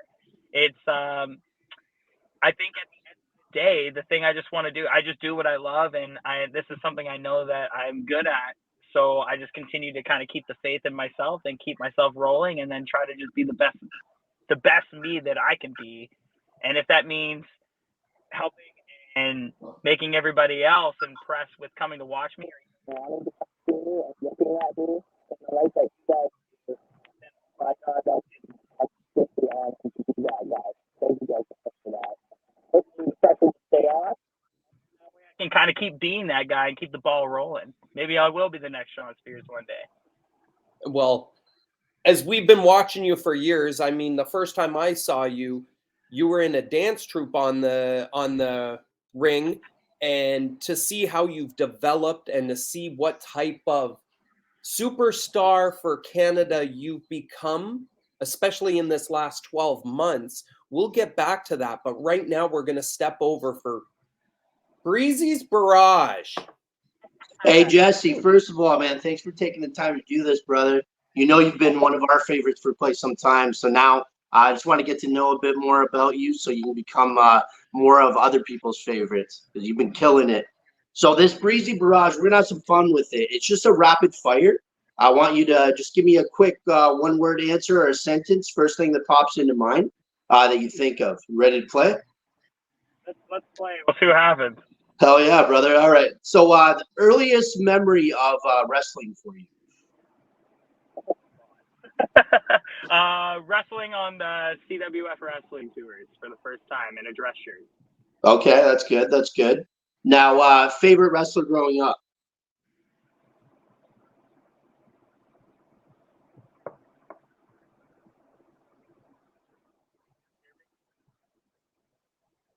It's a barrage. First thing comes in mind. Favorite wrestler going up? Rock. I don't know if you heard me. Oh, okay. Give it to us one more time, Jess. The Rock. Oh. Good answer. Hell yeah, man. Favorite match? Shawn Michaels. The retirement match. Flair and Michaels. Okay. Okay, and then hit me with your personal Mount Rushmore. Mount Rushmore. My favorite four? Yes.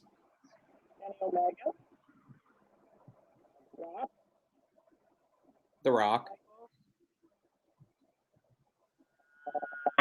Oh boy.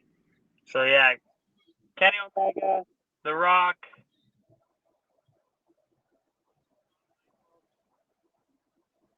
Terry Funk.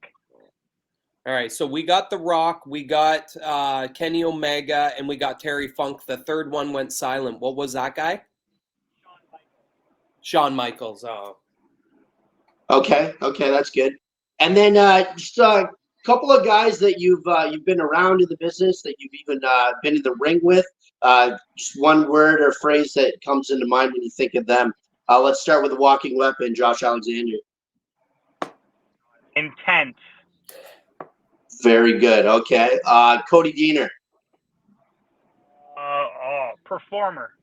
Okay. Kaido.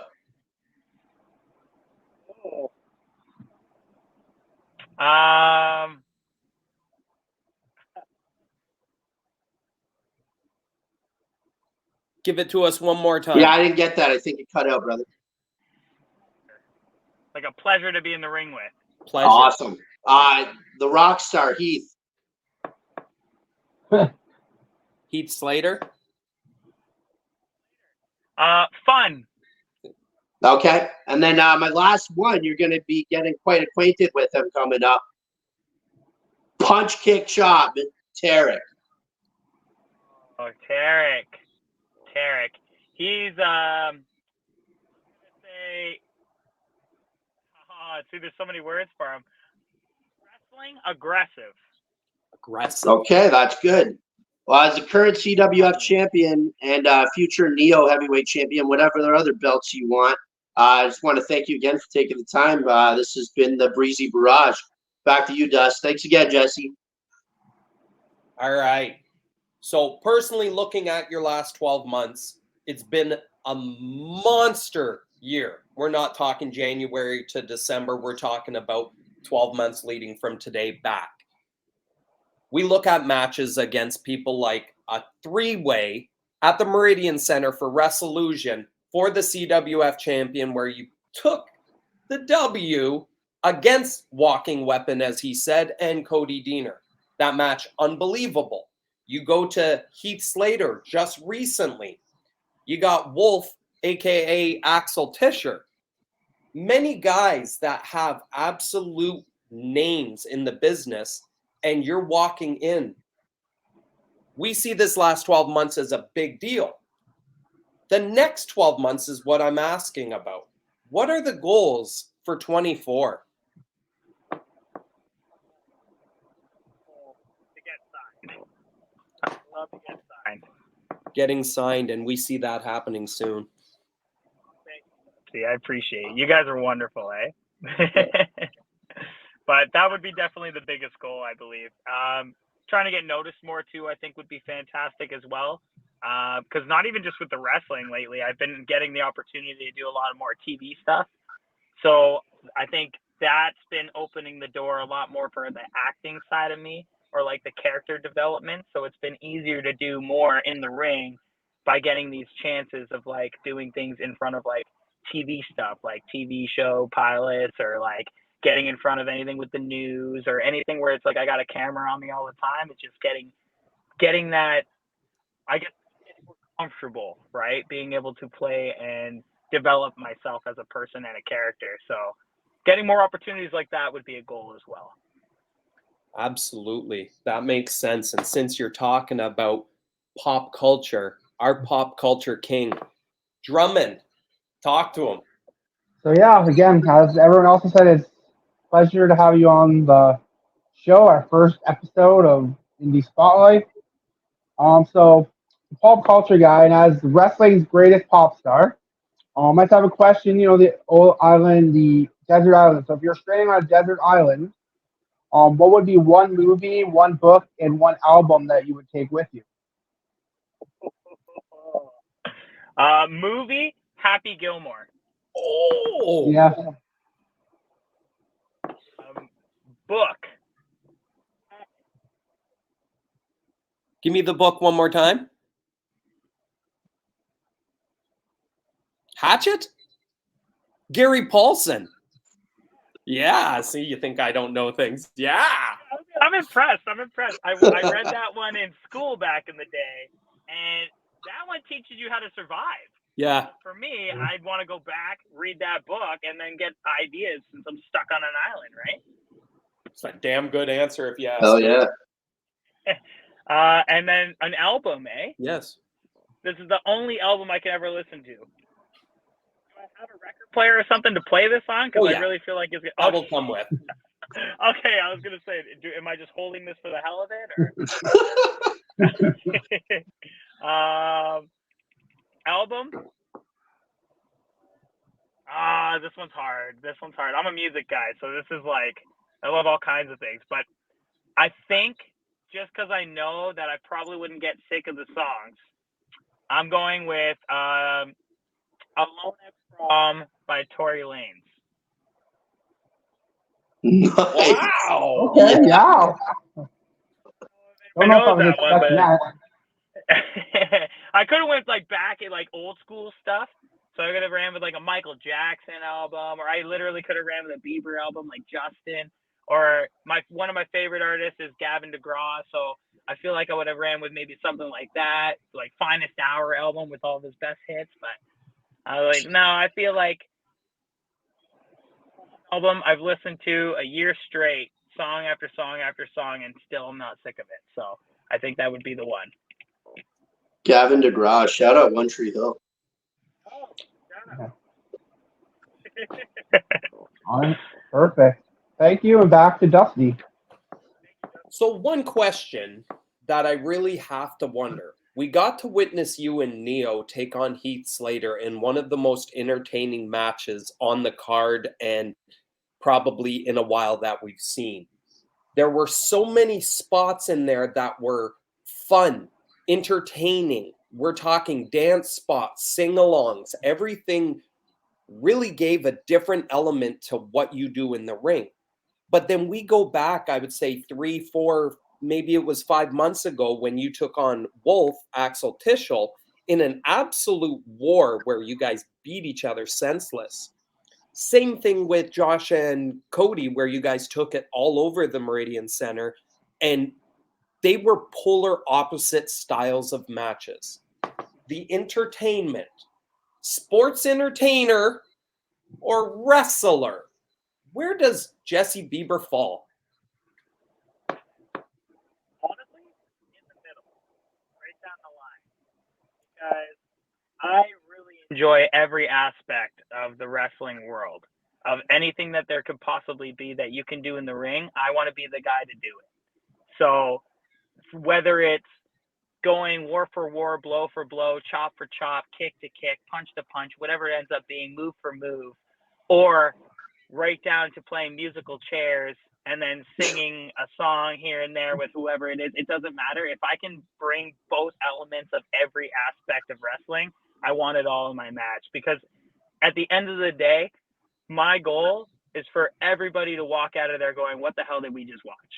And if I can keep you entertained for that whole amount of time, whether it's 20 minutes, 30 minutes, 40 minutes, whatever you end up asking me to do, and I can keep you off your seats that whole time, I know I've done my job. Hell yeah. It's a cheating answer. You didn't pick one or the other, but I liked it, so I'm allowing it. I was going to say, if you want me to pick one, box. if I got to pick one, entertainment. Yes, yes. Y2J is proud of you.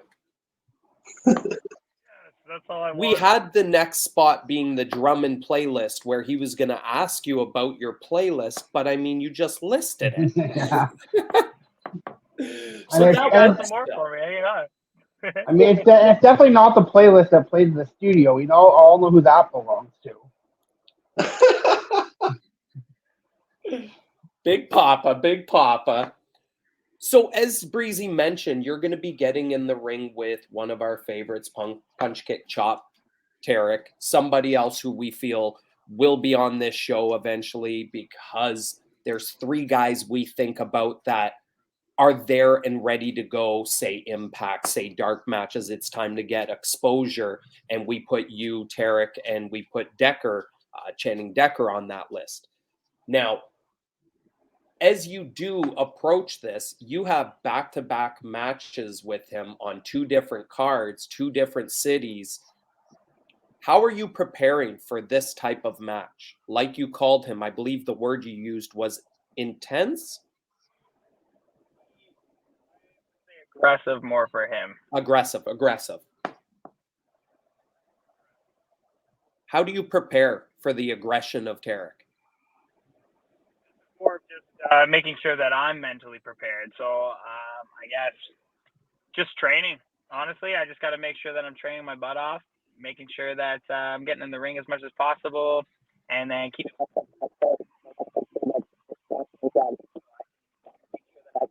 to things quick.